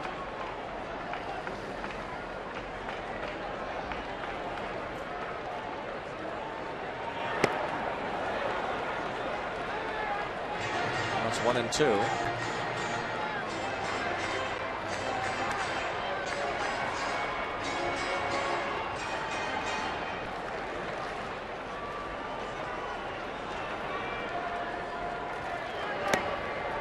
And 2-2. No matter what happens, you leave this night against a knuckleball pitcher tonight. Leave it here. Forget about it. Yep. Right? Yep. Was it that Tommy Lasorda said? I think he had. We're talking about all the great quotes. Talking about the knuckleball.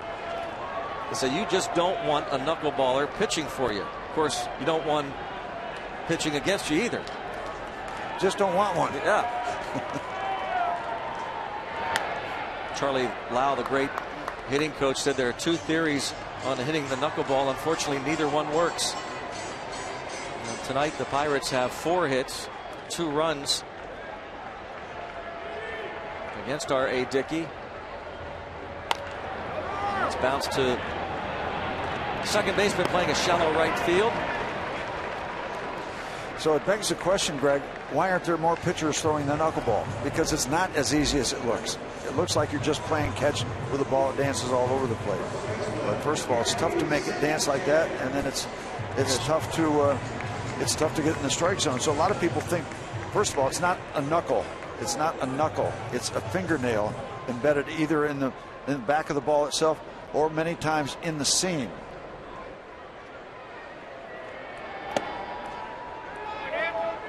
So you're into the seam with it. These guys take very good care of their fingernails. It sounds funny. Well manicured, but it's thrown kind of with a push with a stiff wrist and different grips around the baseball maybe. But okay, let's take a look. You see it.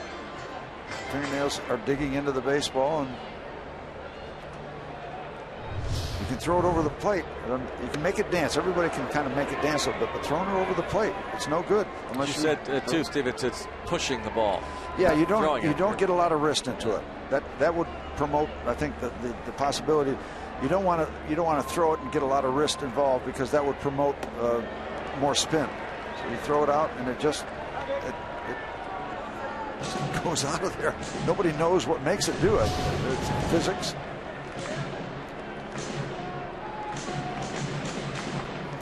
A lot of wrist action.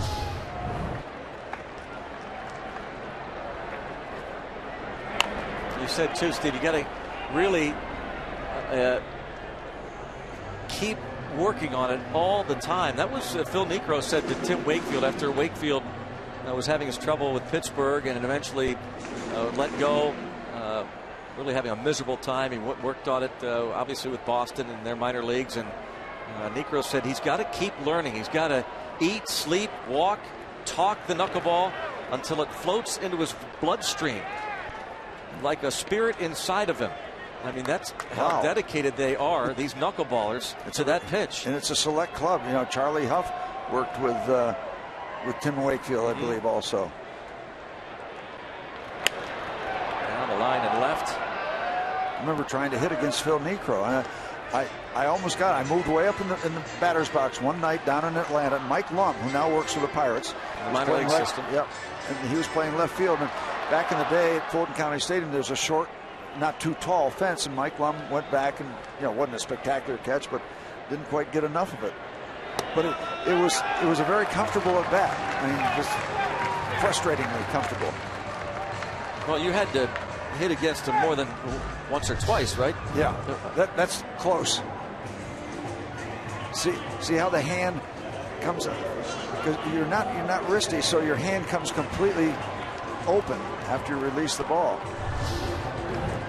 But yeah, the thing with Niekro, I remember that at bat, because probably it didn't do much at all the other times.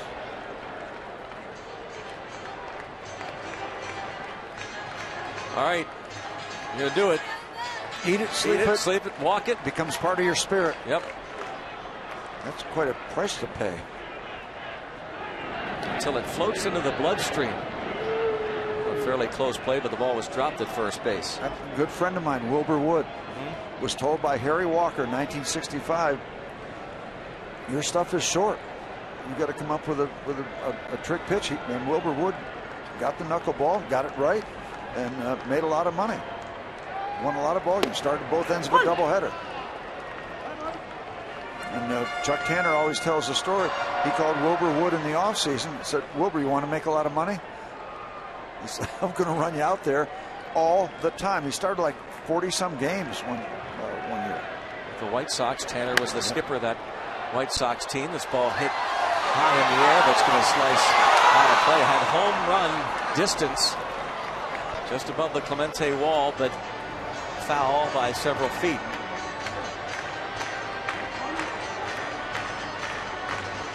Wilbur Wood had a fine major league career after not having it work out with the Pittsburgh Pirates. Little Wilbur Wood loved three things: going fishing, drinking a few beers, and throwing the knuckleball. And it worked out to make a pretty good life for him.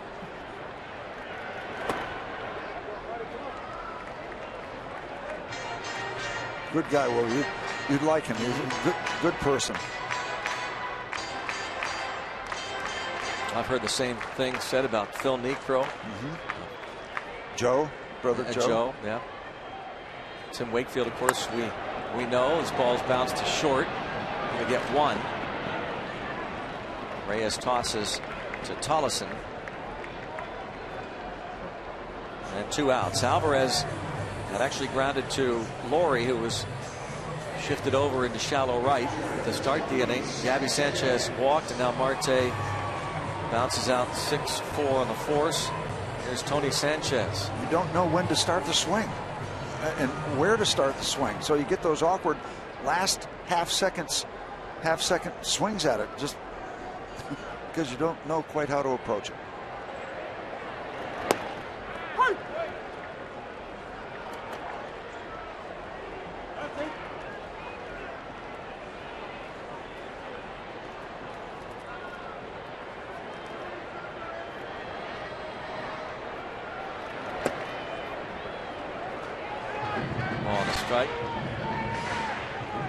There's a tweet to BT Campbell. Why don't you see more stolen bases against knuckleballers? Chances of success have to be much higher, right? That's a legitimate question. I don't know why you don't see more. Well, the only thing I'll say about R.A. Dickey, he has a quick slide step. You know, again, knuckleball's slower to get there, but he. Well, my point is what the catcher is challenged to do with it. It's not the normal rhythm of catcher receiving the ball. They're jabbing at the pitch when it gets to home plate. Many times they're jabbing at it rather than pulling it in. The ball softly hit to the shortstop. And on the first. 6-3. 6-2 ball game.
.135, all kids 14 and under will take home.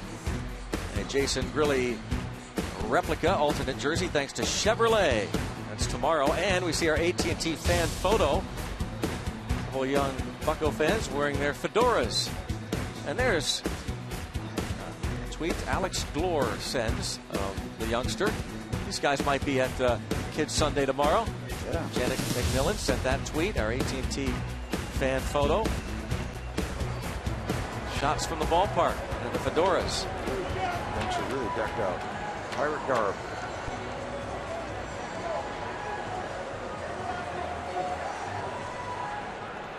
Double switch. Ike Davis takes over at first base.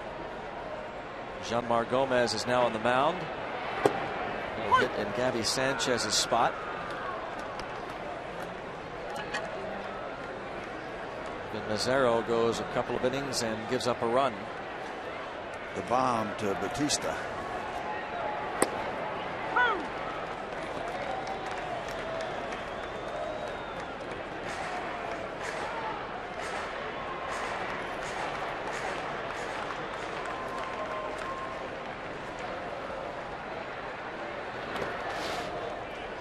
Brett Lawrie, a couple of hits in 3 at-bats. He was 1 for 2 against Francisco Liriano. Doubled in a run in the 4th inning. He singled, was stranded in the 5th off of Mazzaro. Need a couple of zeros from Jeanmar Gomez, and he has had a struggling beginning to the season. ERA up near 5. He's given up 4 home runs.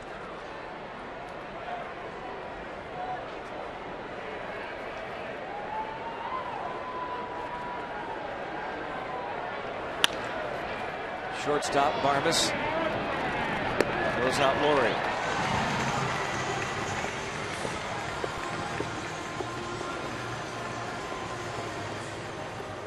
Todd Redmond is up in the bullpen for Toronto.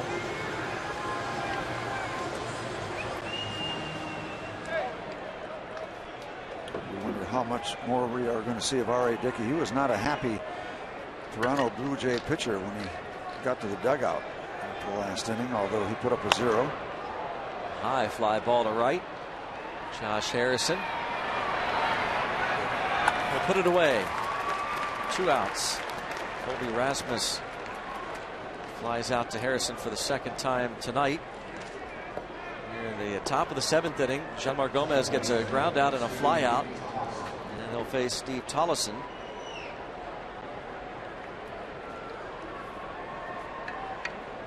Strikeout victim was hit into a double play and walked.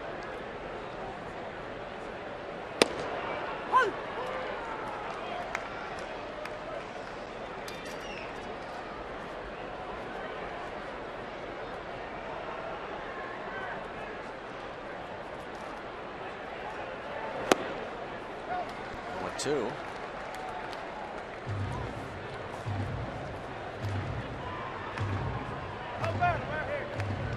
Juan Francisco, a left-handed hitter, started on the infield last night against the righty Garrett Cole. Tollison, a right-handed batter, makes the start tonight at second base for the Blue Jays.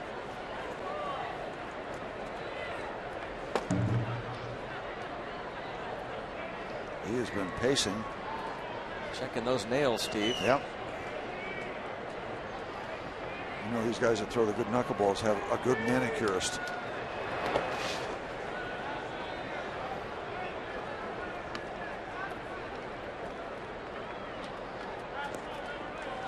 Got the file out. Well, that's legal as long as he doesn't put it in his back pocket.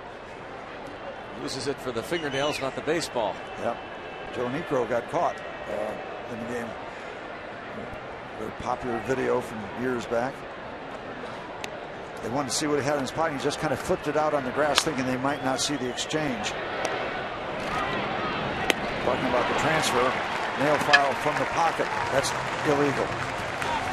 1, 2, 3. Good work for Jeanmar Gomez. We're going to keep it here for Take Me Out to the Ball Game. The Buccos need to get the offense going in the bottom of the 7th inning. They are trailing the Blue Jays 6-2. And again, take me out to the ball game here at PNC Park. Join everyone watching at home on Root Sports as we sing "Take Me Out to the Ball Game."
may not be reproduced or retransmitted in any form, and the accounts and descriptions of this game may not be disseminated without the express written consent of the Pittsburgh Pirates. Pirates down 6-2. R.A. Dickey faces Clint Barmas. And a strike. Barmas has singled and bounced out.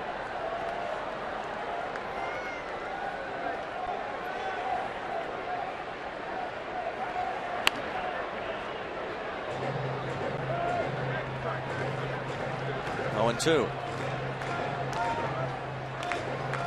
Starting at shortstop for the struggling Jordy Mercer.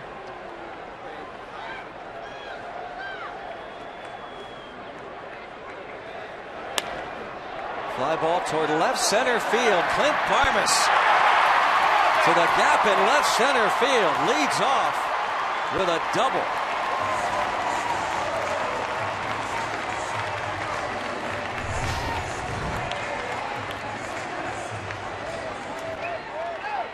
First extra base hit for the Pirates is a Barmas double. Fifth hit of the evening for the Bucs, who had 17 last night. Bring up Ike Davis. He and Dickey, of course, teammates with the Mets for a while. And we take a look at tonight's Barrel Automotive League leaders stat. Pirates offense has been pretty good so far this year, late in games, ranked 4th in runs scored, 1st in homers, 1st in go-ahead ribbies, and 3rd in run differential in the 7th inning or later. Now time called. Looks like John Gibbons is going to bring on a new pitcher. Double switch here. Mike Davis won't get a chance to face R.A. Dickey, who was frustrated after he left the mound last inning. Can't be feeling too much better right now, but still going to leave with a 4-run lead. Lefty Aaron Loop is going to come on.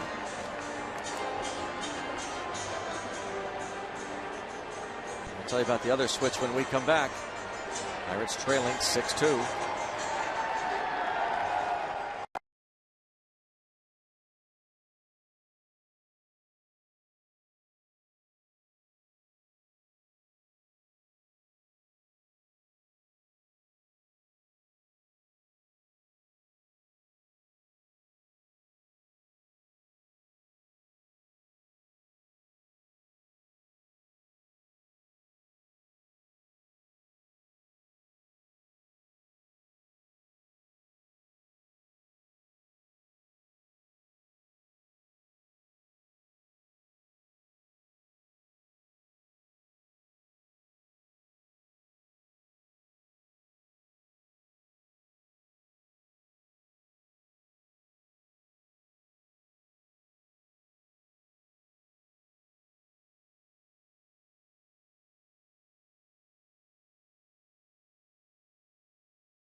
Just a reminder, as you enjoy a cold one, to look forward to Miller Time later in tonight's game, brought to you by Miller Lite.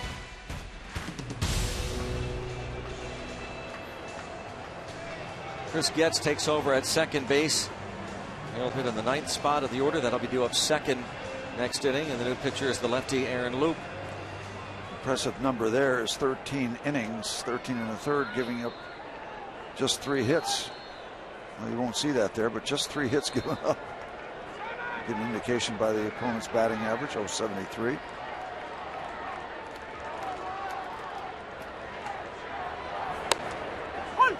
Fastball for a strike to Ike Davis. His first at bat tonight. Ike Davis is 0 for 11 against lefties so far this season. Kind of a sidewinding left-hander coming down from the first baseline across the body. It's the second delivery in. Step over to the first baseline and throw back across your body toward home plate. Adding a little deception to good stuff. Mike Davis not happy at all with that call from Adam Hammery. Close. Left-hander gets the call. They're left-handed.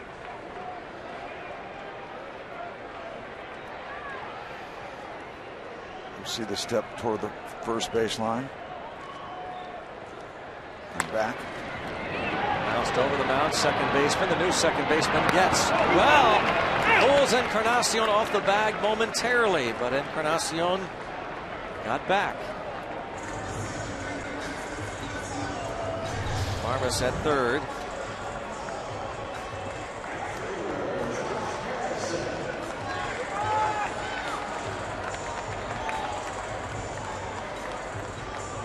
Encarnacion has been really challenged with some stretches. Whoa. First two games of the series, he's gotten the job done all times. And we keep that toe on the bag. Josh Harrison lines it fair inside the third base bag. Down into the corner. And a double for Harrison. Scores Barmes from third at 6-3. Action.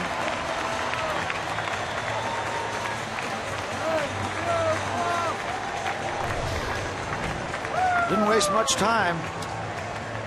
That ball down and in, and just hammers it down into the corner.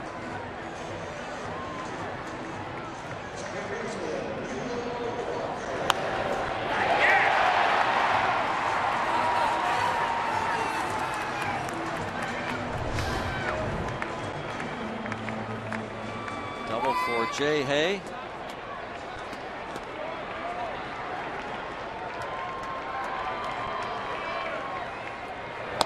Neil Walker showing bunt. Trying to surprise the Blue Jays. And a bunt for a hit.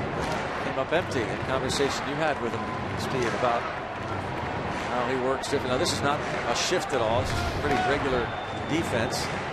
But the third baseman back.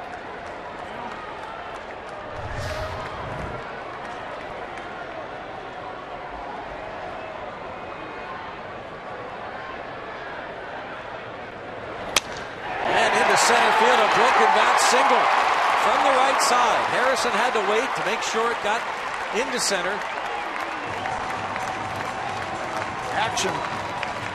And again, as a right-handed hitter, the contrast from last season's early numbers are striking. You can hear the shaky contact.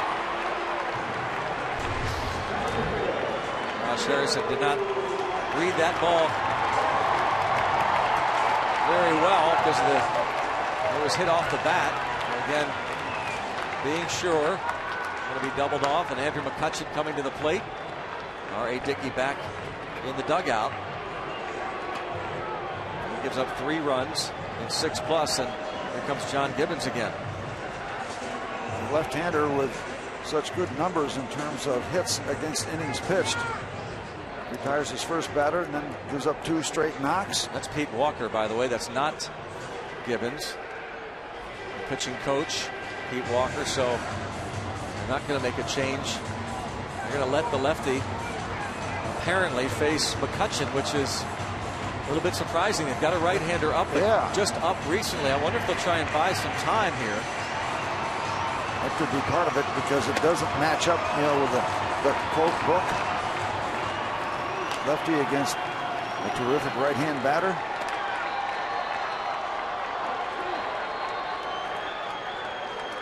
If he steps off, no, he doesn't. McCutchen last couple of years, of course, has really blistered left-handed pitching. A modest .273 average this season. He's only had 11 at-bats against a left-handed pitcher this season.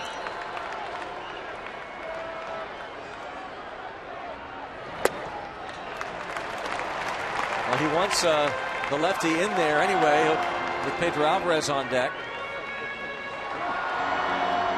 Aaron Loup knows he's going to face Alvarez. There might be a lot of damage done before you get to Pedro. So I was thinking. Oh, Andrew thinking he was going to get the fastball. 2-0.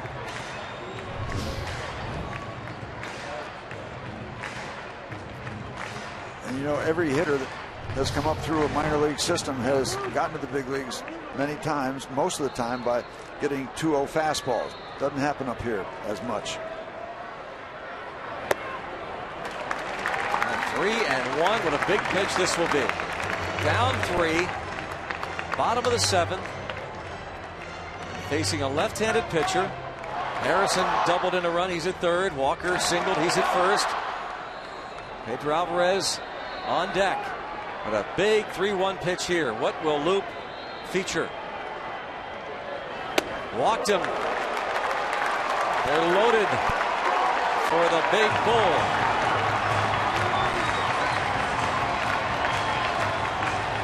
And it is a small sample size, but even Alvarez a bit better this season hitting lefties in terms of his batting average.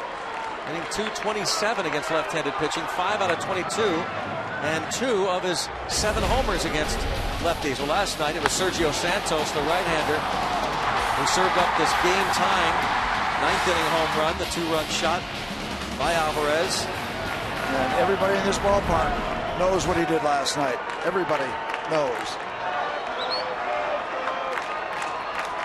Those are comparative numbers. Better numbers against lefties. Way outside.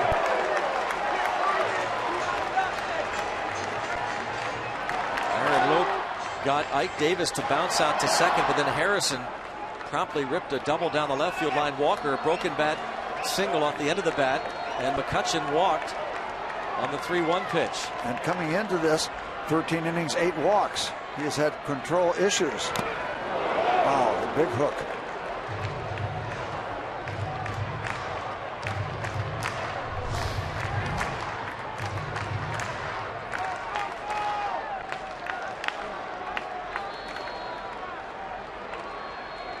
One ball, one strike.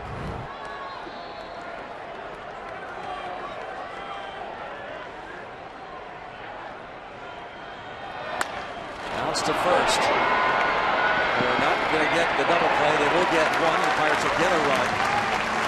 That's their second run of the inning, and that cuts the lead to 2. It's 6-4. Get Alvarez an RBI and a productive out. You'd love to see a hit, but you certainly want to get at least a run in that situation, and they got it. Another big hook. He turns it back around and hits it softly enough where they can't do much but take the out that's available. Jordy Mercer bats for Jeanmar Gomez. And what a tonic this would be for Jordy, who has really struggled. Base hit here would do wonders for him and this Pirate team. Mercer right is now 0 for his last 25 at bats.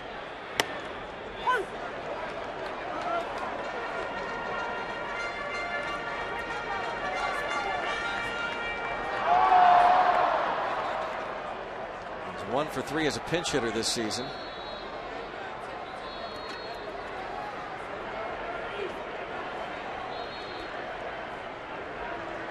A base hit through the infield, have to figure, would tie this game. McCutchen at second and 2 outs. He'll be off on a hit. And nobody near him. Nobody. 0-2.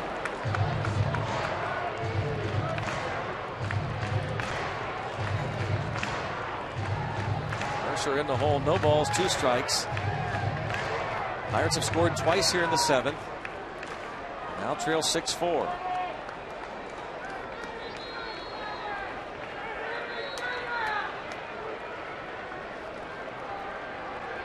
Aaron Loup with an 0-2. Hit well to center field. That's over Colby Rasmussen's head.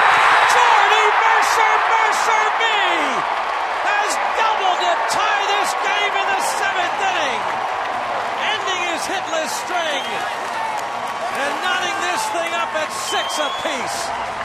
Stay tuned. 2-strike double ripped over Rasmus's head. Got the full extension, gave it a big ride to center field, and yeah, shot in the arm for Jordy Mercer, shot in the arm for the Pirates, and a big shot in the arm for the Pirate fans. Brand new baseball game. Jordy Mercer. Clap your hands again, yeah. Ties it up. And now Starling Marte will face the lefty. John Gibbons sticking with Luke.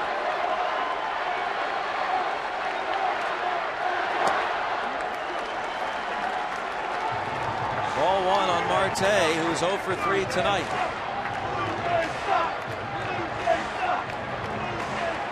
Liriano off the hook. Dickey off the hook.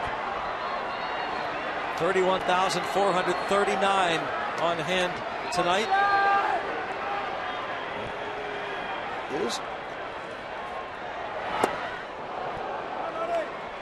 change up. Ball 1 strike.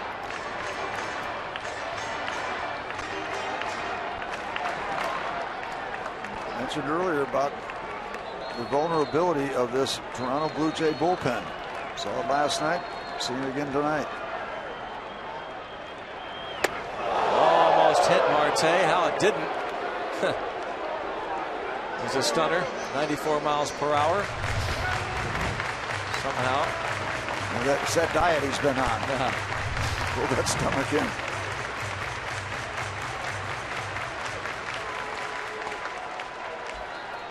Mercer ties it with the RBI double, a 2-run double. And now 2-2. Marte upset with himself.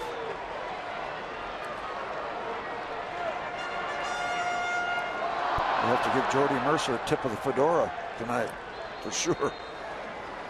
What a huge at bat. Was it 0-2 or 1-2? I knew there were 2 strikes. 0-2. Now it's 2-2 on Marte. Bounces this ball to the left side, and the third baseman slides, but Laurie will have no play. It's an infield hit for Starling Marte. It's first and third. Keeps it going.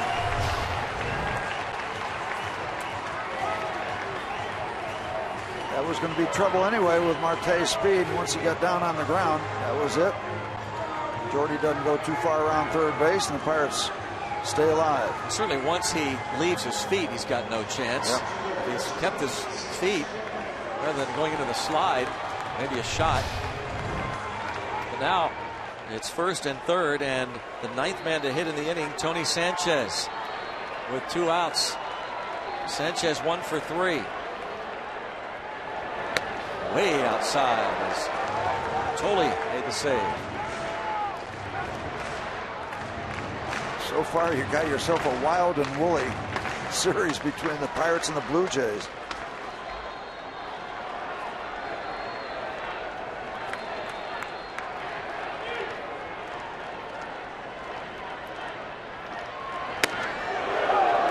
Well, they've had that right-hander up. I was going to say, what is he thinking out there? That how long is he going to have to wait as they continue to go with Luke? Rod Redmond has been up almost the entire inning. What am I, chopped liver out here? 2-0. 3 balls, no strikes.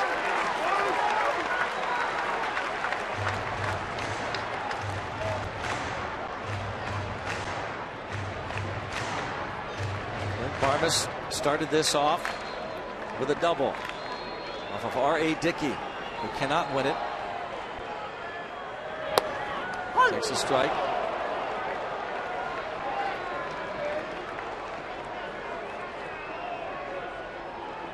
They're bunched in the outfield. You catch a corner on this, it'd be interesting to see Marte running around.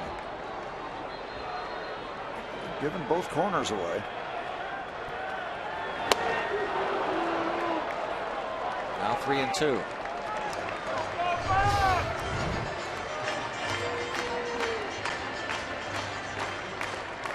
On the outside corner.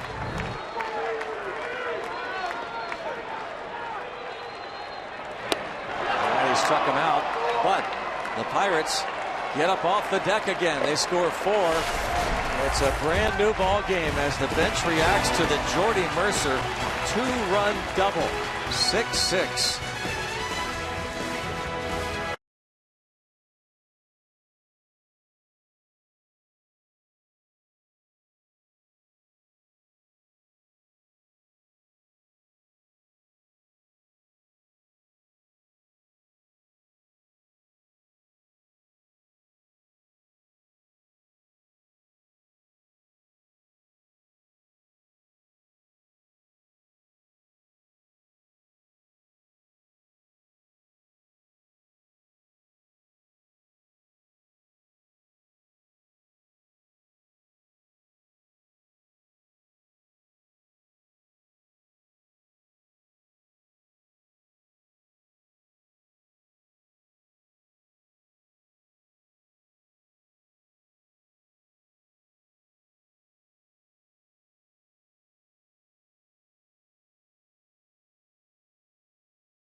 All kids will take home one of these Jason Grilli replica Sunday alternate jerseys thanks to Chevrolet. And come early for the #1 Cochran Family Fun Zone out on Federal Street just outside the ballpark. And all kids are invited to stick around after the game and run the bases.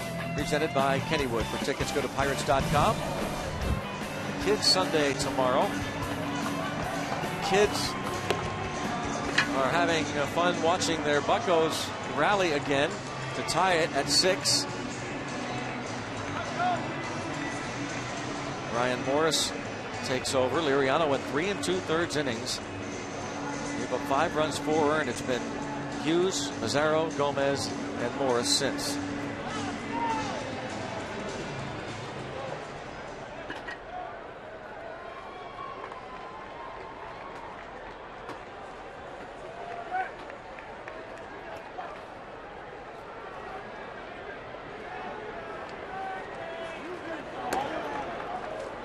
Ball 1, 96 to Josh Tolle, who's been on base 3 times. A couple of hits, a walk, and a couple of runs scored.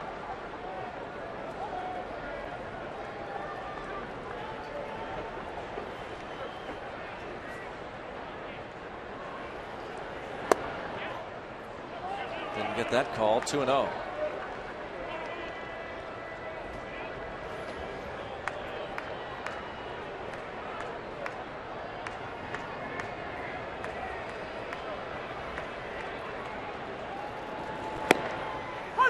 There's a strike. Gets that one. Morris gave up a couple of inherited runners scoring while he suffered a blown save game 2, Thursday's doubleheader in Baltimore.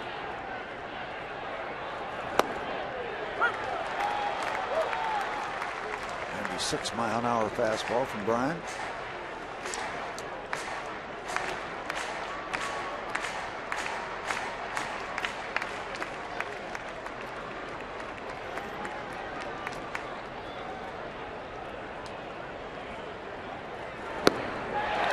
There's some heat at 97 miles an hour. Thank you very much.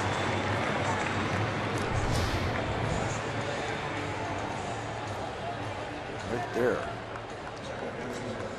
So they come all the way back, and now you turn this game. You say you turn it over to the bullpen. You really turn it over to the managers.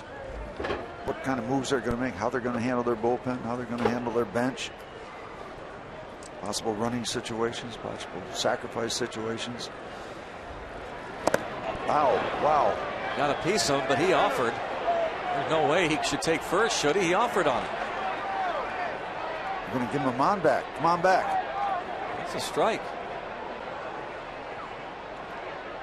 John Gibbons is going to argue. Going to conference here. Yeah, third base umpire Vic Carapazzo motioned. He was gesturing maybe that he had a good angle, looking in from third base. Gibbons wants to either argue or challenge a decision that goes against the Blue Jays here.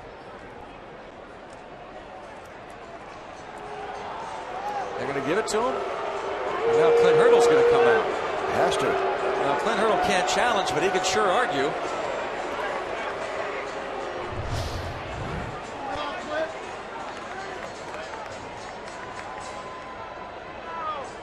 He never pulls back.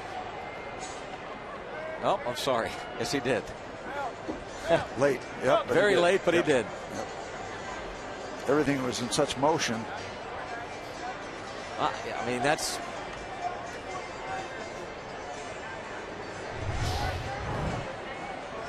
I mean, if you make the attempt and still pull back, I mean, you can be called on that. If you're out there making the attempt and you pull the ball back, you've already gone too far.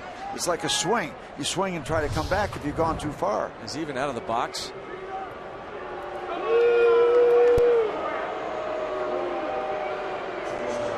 Well, let's take a look. No, not really close. So give Getz credit. The last second was able to pull the bat back. And he's hit by the pitch. And now it's Jose Reyes.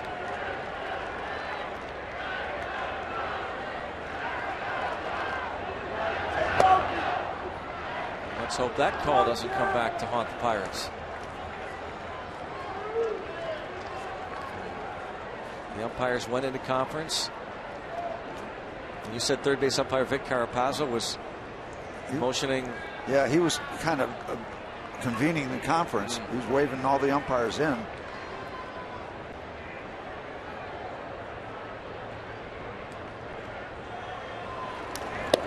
One and one. Reyes reached on an error in the first, doubled in a run in the third, walked in the fourth, bounced out in the sixth.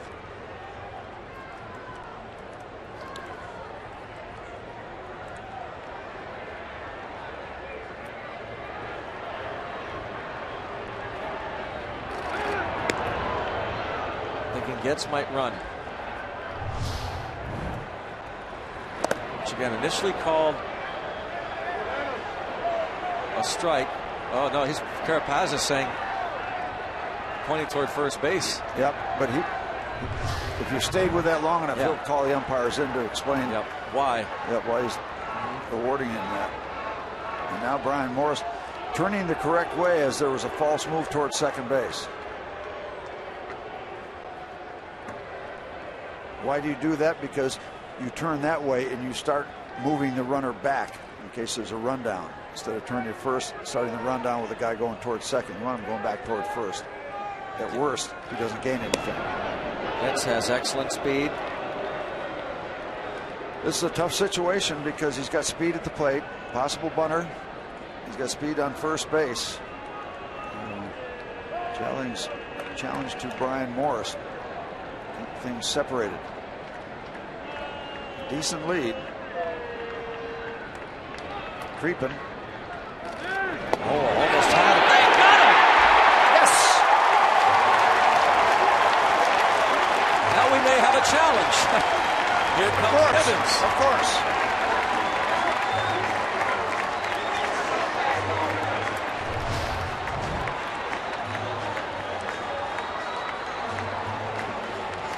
And did he get the tag?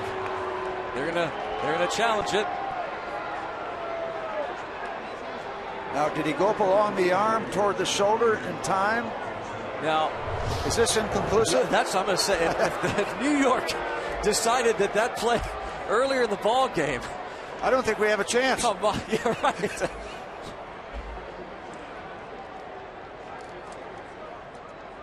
What are your thoughts on this, Steve? If you go at what the New York Command Center said, well, I want to see more angles if we have them.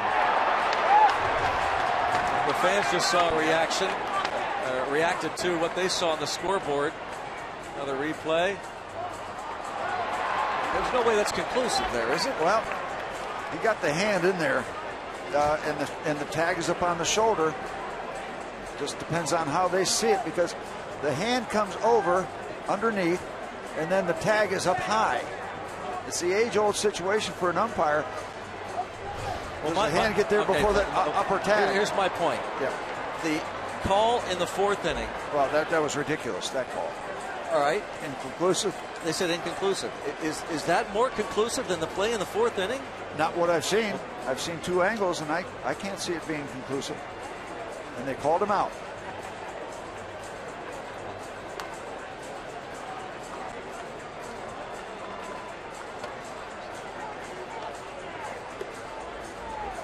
I didn't like the replay and the reviews this when it first came out. I like it less now. In case you missed it, Josh Tolle hits this ball. The first base umpire, Greg Gibson, will rule safe. And they go to New York's Command Center and they say safe because it was not conclusive. The play stood. Waiting again. So the call was out at first base here by Greg Gibson. My point is, these umpires, with the way it's going now, will get it as right as this whole system. Exactly. And that's my point. Well, that first challenge was 2 minutes and 15 seconds. The play stood, so Clint Hurdle lost that challenge. Now John Gibbons is challenging this out call. The hands underneath, tags on the shoulder. Did he get a piece of the jersey? Yeah.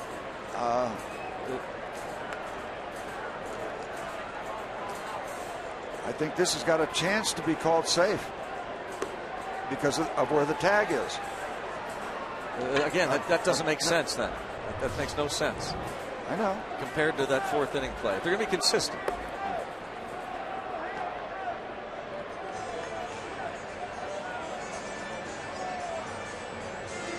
Play is being challenged. They're in communication with the Command Center in New York. Once again, and here we go. Out. There you go. That's consistent at least.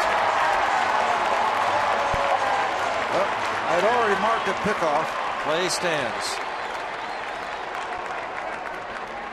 Pickoff 1-3, so Gibbons loses his challenge.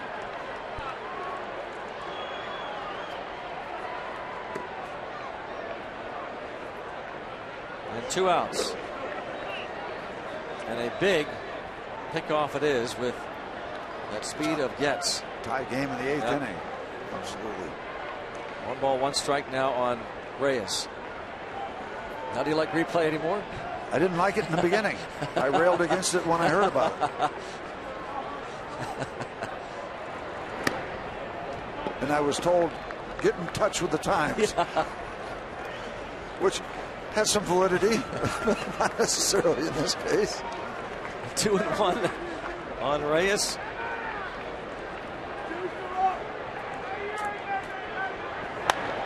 And Reyes pops it up. Second baseman Walker. Well, Brian Norris gets out of that. Go to the bottom of the 8th, tied at 6.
We go to the bottom of the 8th inning. Rick Sofield, the first base coach, will be featured on Inside Pirates Baseball, which comes up after the game tonight. And we got a tweet, #BucksBooth, from Dave. Has a picture of Rick Sofield coaching his 15-year-old son in Peoria, Arizona in 2011. Nice guy, great coach.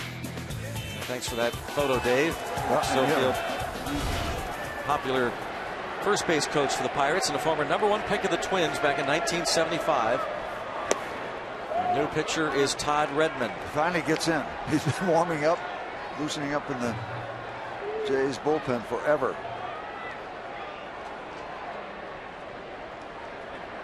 The thing about Rick Sofield is you can go right up to him in his face and say, a lot of people call you a rah-rah guy, and they say, absolutely right. He absolutely loves what he is doing. And he's, as they say, all in to his commitment to the Pirates. No question. Clint Barmas started the rally last inning with a double off of R.A. Dickey.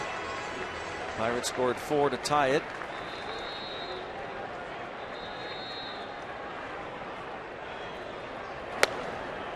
Todd Redmond, who was drafted by the Pirates 10 years ago in the 39th round and eventually traded to the Atlanta Braves for Tyler Yates back in March of 2008, strikes out Barmas.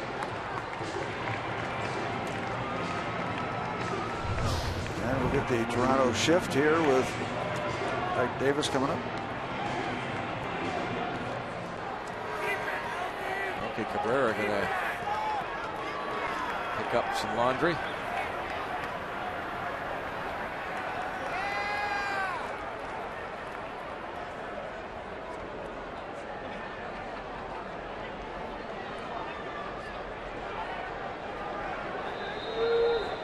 Ike Davis bounced out his first at bat last inning.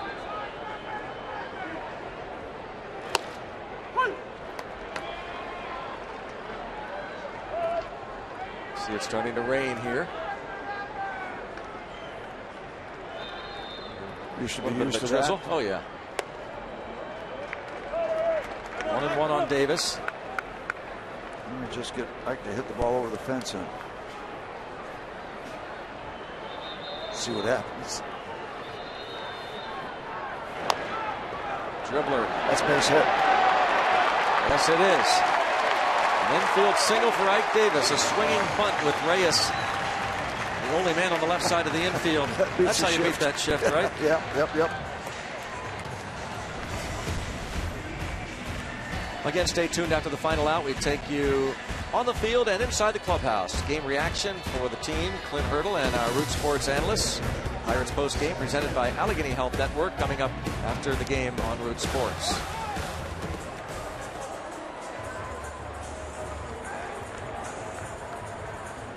It'll be Dan and Teague tonight. Josh Harrison had a big RBI double last inning, getting the start in right field and leading off.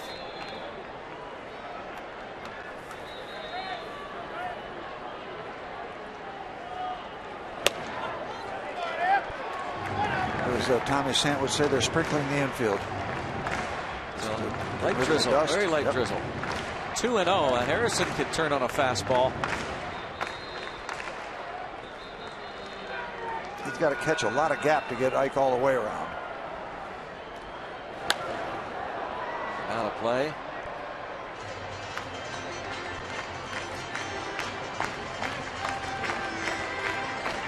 Ike Davis not blessed with great speed, so Harrison will have to either hit it over the wall or to the wall to get Davis to third base, or even consider around the bases. And there's a liner toward the gap in right center. Will it shoot the gap? Center fielder Rasmus will cut it off. That's okay, as Ike Davis winds up at third on the base hit to right center by Jay Hay. It's first and third with one out. What a job. Last two at bats for Josh Harrison. Finds that gap. Gets that potential winning run at third base. One out. Kind of where you want to be in the batting order. Perfectly placed by Josh Harrison.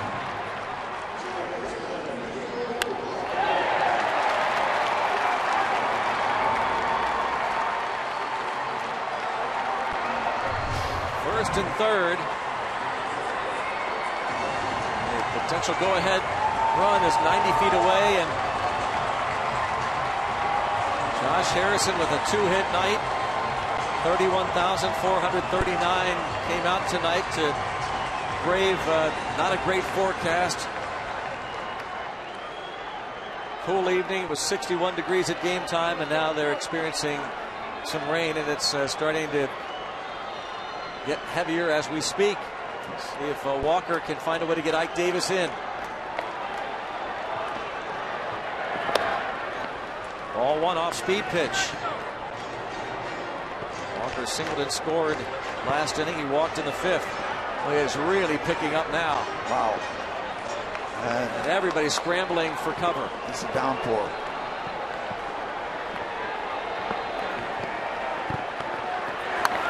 Fly ball to right center field. It is deep toward the wall. Off the top of the wall. Davis scores. Harrison rounding third. The real deal, Neil Walker delivers a two-run double, and the Battling Bucks lead it 8-6 in the rain.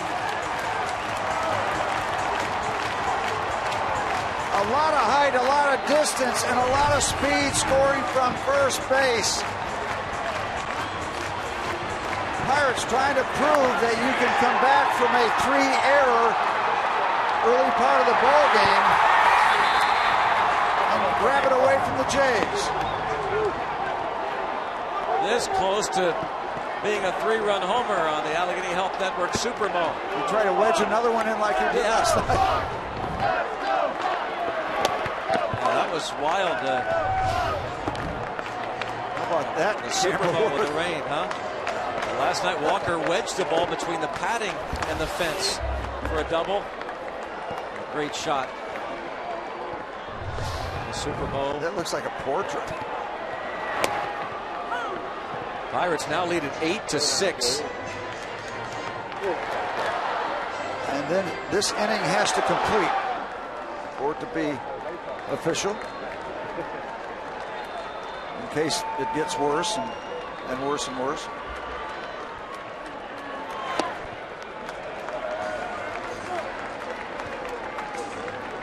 Folks are heading for cover. Rolling Stones, give me shelter.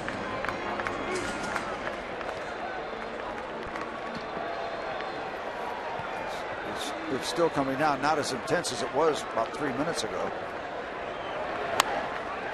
Line right to third, back to second goes Walker.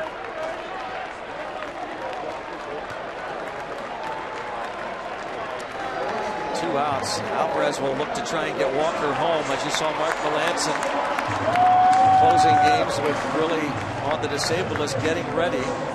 Alvarez has walked, singled, and driven in a run. Pirates break out again. 17 hits last night, 12 more tonight. Will be walked intentionally. They'll face Travis Snyder.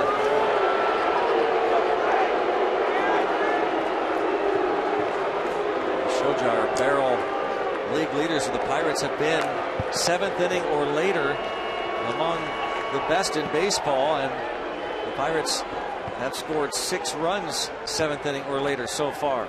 4 last inning and 2 here in the 8th.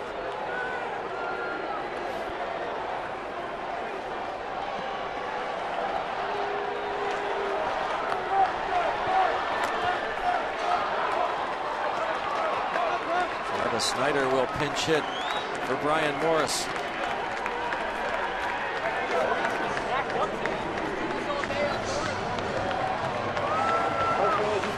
Snyder, the former first-round draft pick of these Toronto Blue Jays back in 2006.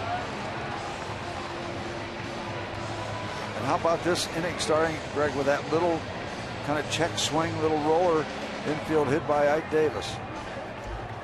Yeah, after one was out, Davis hit that swinging bunt single. Then Harrison lined it into right center field. Walker doubles off the right center field wall. And now 2 on for Travis Snider, the pinch hitter.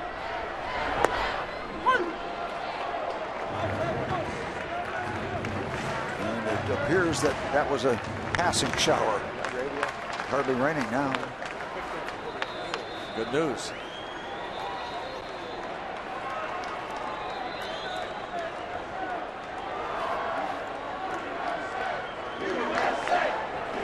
Like last night, Pirate fans chant USA.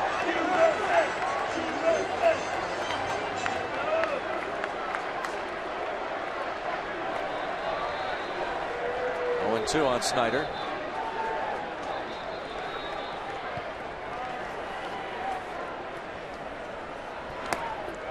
And in the dirt, Walker thought about it, then put on the brakes. He's in scoring position now, so no gambles with 2 outs. And the Pirates up 8-6. They've out hit the Blue Jays 12-8. Getting ready for Cinco de Mayo in the middle of all this Monday. USA and Toronto fans. Boy, the Pirates have gotten into this Toronto bullpen, deep into it. 1-2 on the pinch hitter, Snider. And 2-2. Bucks traded for Snider. Deadline deal 2 years ago. They sent Brad Lincoln to the Blue Jays to get Snider, the 14th pick overall in 2006. First rounder by the Jays.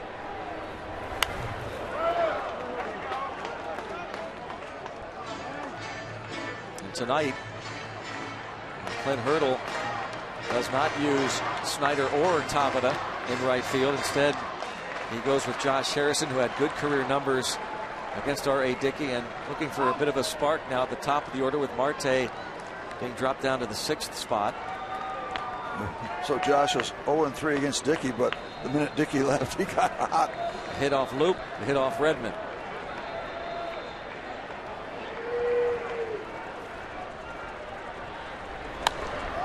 Still 2-2 on Snider.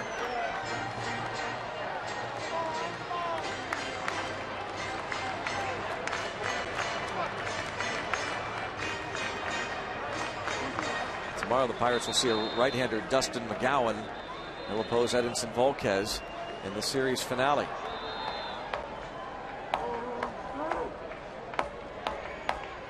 Another 2-2 pitch, not coming just yet. After that, the Giants come to town with Mr. Kane, Matt Cain, Tim Hudson, and Tim Lincecum. Familiar names. Chad Jenkins up in the Blue Jays bullpen. Another 2-2 pitch. And it's ball 3 as Snider has himself a promising plate appearance here as a pinch hitter against Todd Redmond.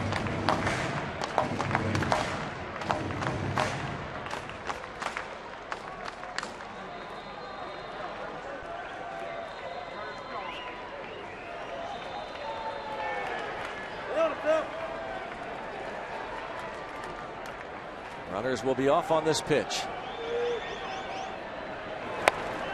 And now they're loaded for Starling Marte as Snider draws the pinch hit walk.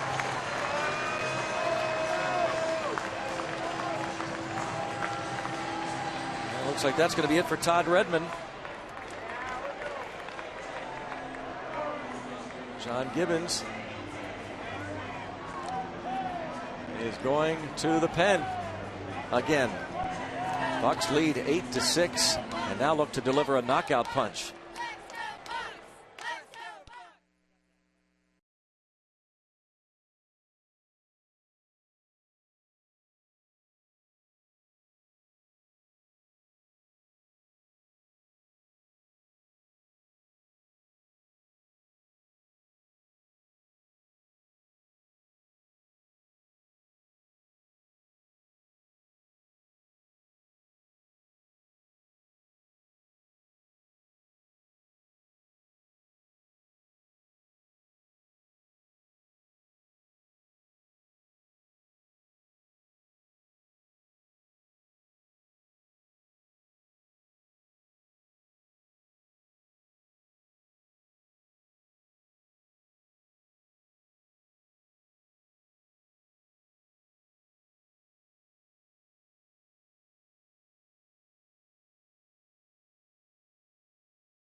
that big swing from Neil Walker in the rain, like the natural. Yeah, really. Neil Walker, his double. He's now at third base. He's reached base safely in 14 of his last 17 plate appearances now. That double brought in a pair to give the Pirates the lead. Yep, War Memorial Stadium in Buffalo, where that was filmed. And this guy just came in from Buffalo. Chad Jenkins. He called today. Bisons are the AAA affiliate of these Toronto Blue Jays. Starling Marte, 1 for 4. Jenkins, a former first-round pick in 2009.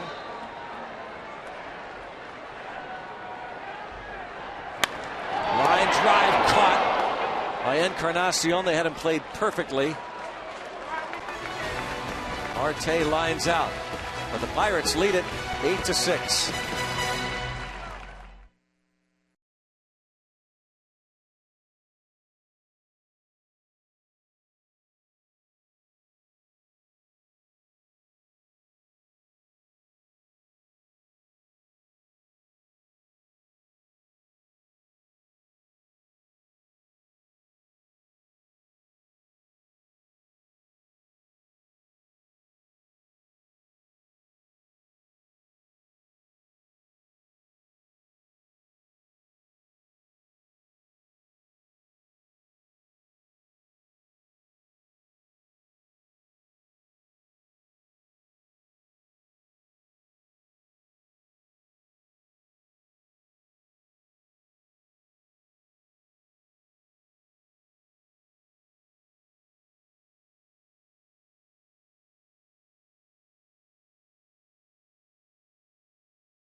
Maybe we'll be talking about a potential sweep for the Bucks over these Jays. Dustin McGowan for Toronto against Edinson Volquez.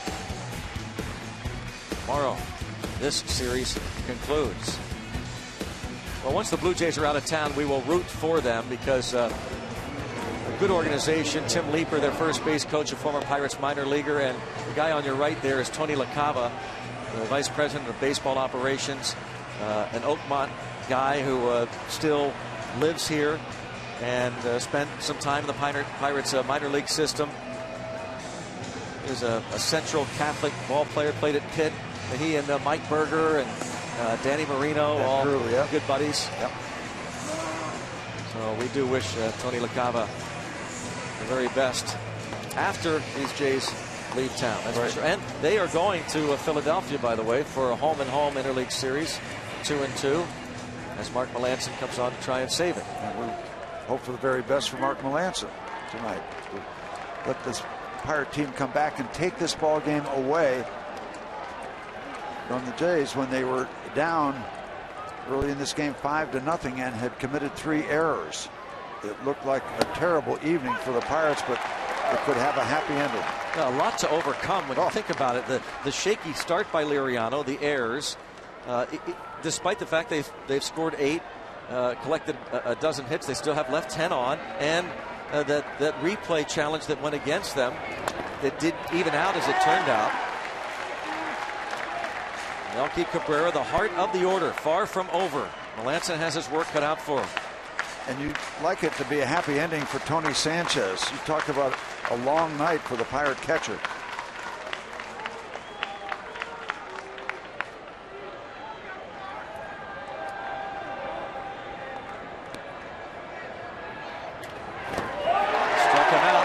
Sanchez will apply the quick tag. Remember, Sanchez threw a strikeout ball past first base. The play stands. There will be no review of this.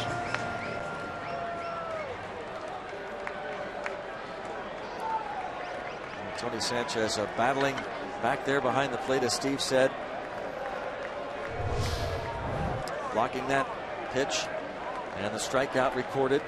So one away now. Jose Bautista. It's such a big out. You don't want to bring the tying run to the plate with Bautista on deck. So Melancon strikes out Cabrera. You love the fact that Harrison got all the way around from first base on that ball that was hit so high and so far by Neil Walker. I think we're going to let him go ahead and keep batting left-handed with what he's done tonight. Actually, what he did last night. 2-0 on Jose Bautista.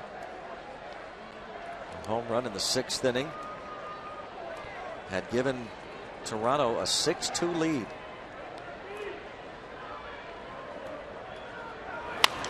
Bounce toward third. Alvarez in between hop. Punts it past first again. Davis will tag Bautista just in case he started to lean towards second base. And Pedro Alvarez is again having these throwing issues. His second error tonight. And I flinched a little bit because of the way he came in. I didn't know if he was going to stay back on that ball, maybe take a better hop, but he came in and smothered it nicely and kept it together, but then just caught another flyer similar to the one he caught earlier. And the Pirates working to overcome 4 errors, and I believe the Brewers did that against us when they were in town, overcame 4 errors and played a game that they won against the Bucks. Edwin Encarnacion, a lot of power at the plate, takes ball 1 from Mark Melancon. Encarnacion, 36 home runs last year, drove in 104.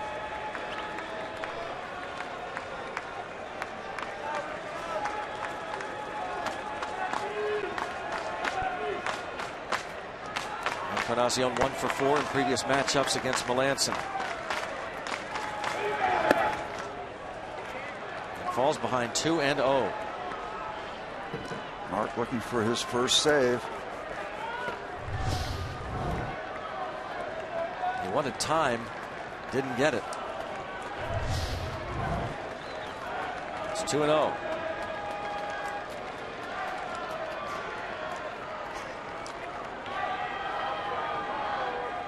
This is a very difficult situation. He's not worried about Bautista going anywhere, I don't believe. But a 2-0 count to a power hitter is never comfortable.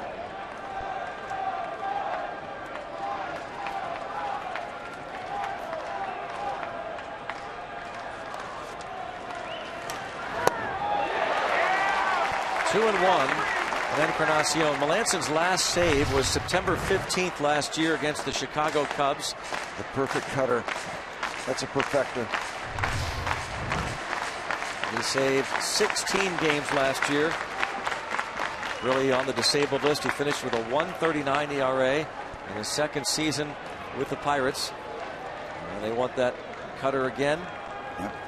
Has a current ERA of 1.38. Chopper right side. They just want to get one out here. And they do. Walker to Ike Davis.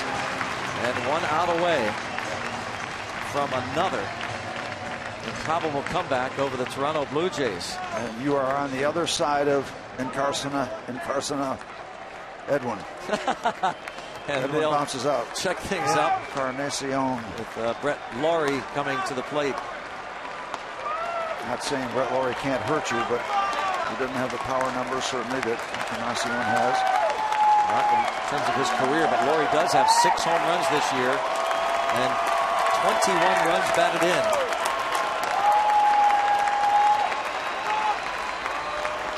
And the Pirates, let's win ugly.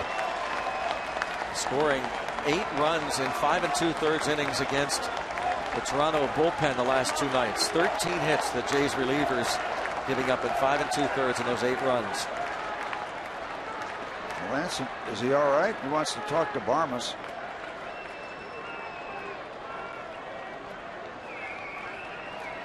Not exactly sure what this is all about, but it's their business.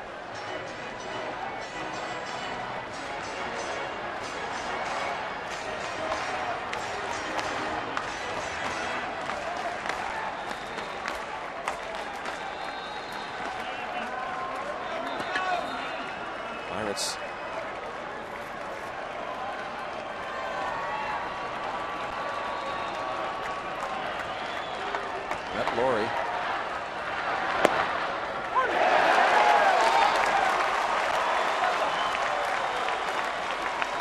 Strike on Brett Lawrie. Boy, these fans who have hung in tonight after a miserable start by the Pirates hope to be rewarded. They deserve it.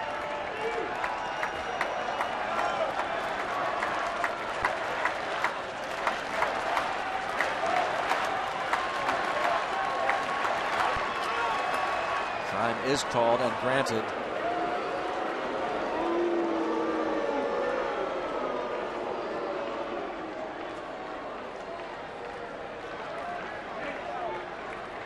Well, you have to give a tip of the fedora to the Pirates bullpen tonight if Melanson can get this final out.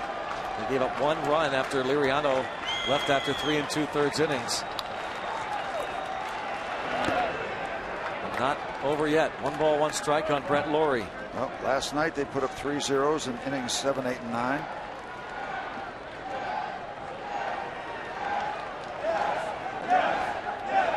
And the crowd goes with the yes chant that has been a popular Pirate clubhouse and dugout chant.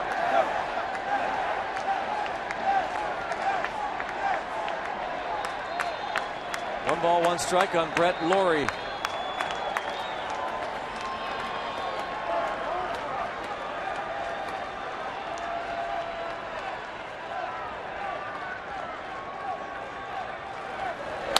Bouncing ball, Walker drops the ball, and everybody is safe.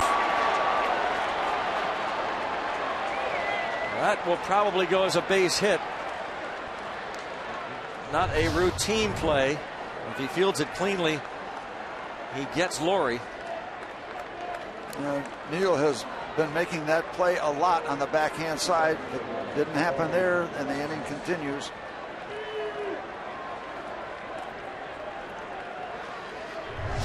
And now it's Colby Rasmus.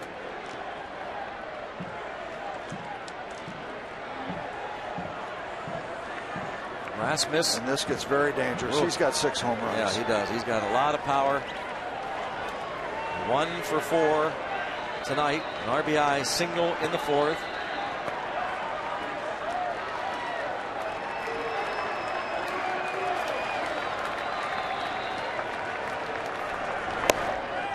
Ball 1. Close, but no strike.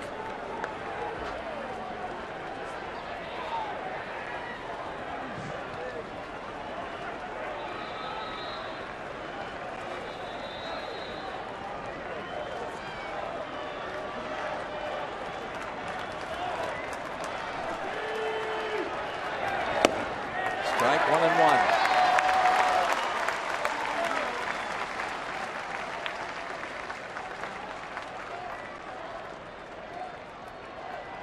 First and third, 2 outs. Mark Melanson working with rookie catcher Tony Sanchez.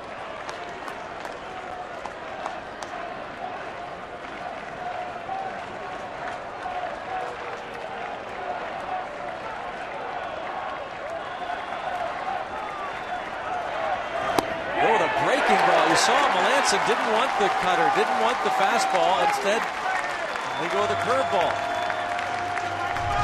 Well, it's your final responsibility to throw the pitch that you want. Don't see that too often from Melanson. It wasn't perfected, but I think the fact that it was the curveball and he was looking for the heat made the difference, made him flinch and take it. That was actually in a pretty good hitting area. But the fact that he wasn't looking for it. Sanchez called for it again. Now he wants to go back to that cutter. Bury it down and in. That's what he's looking for. Timeout. Steps off.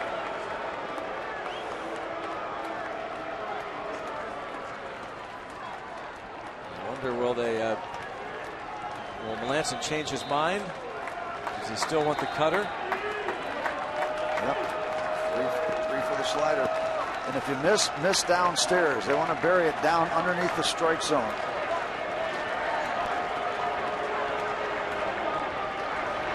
Broken bat bouncer. Ike Davis Scrambles to the bag. Raise the Jolly Roger. Win ugly, buccos. Win ugly. Yes, indeed. They will never work any harder to win a baseball game than they just did here Saturday night. What a grind. And what a comeback. Back-to-back nights. Neil Walker helped lead the way. And how about the last out, crawling on your belly to tag first base? How appropriate out for this one. How appropriate for this one. The Pirates scored 4 in the 7th to tie it. The Neil Walker 2-run double in the 8th inning to take the lead and win it by that 8-6 score. Boy, talk about never quitting. You can't quit in this game. You never know. You can't quit. Overcoming a lot of obstacles tonight, the Pirates defeat the Toronto Blue Jays. Let's send it out now to Dan and T. Well, guys.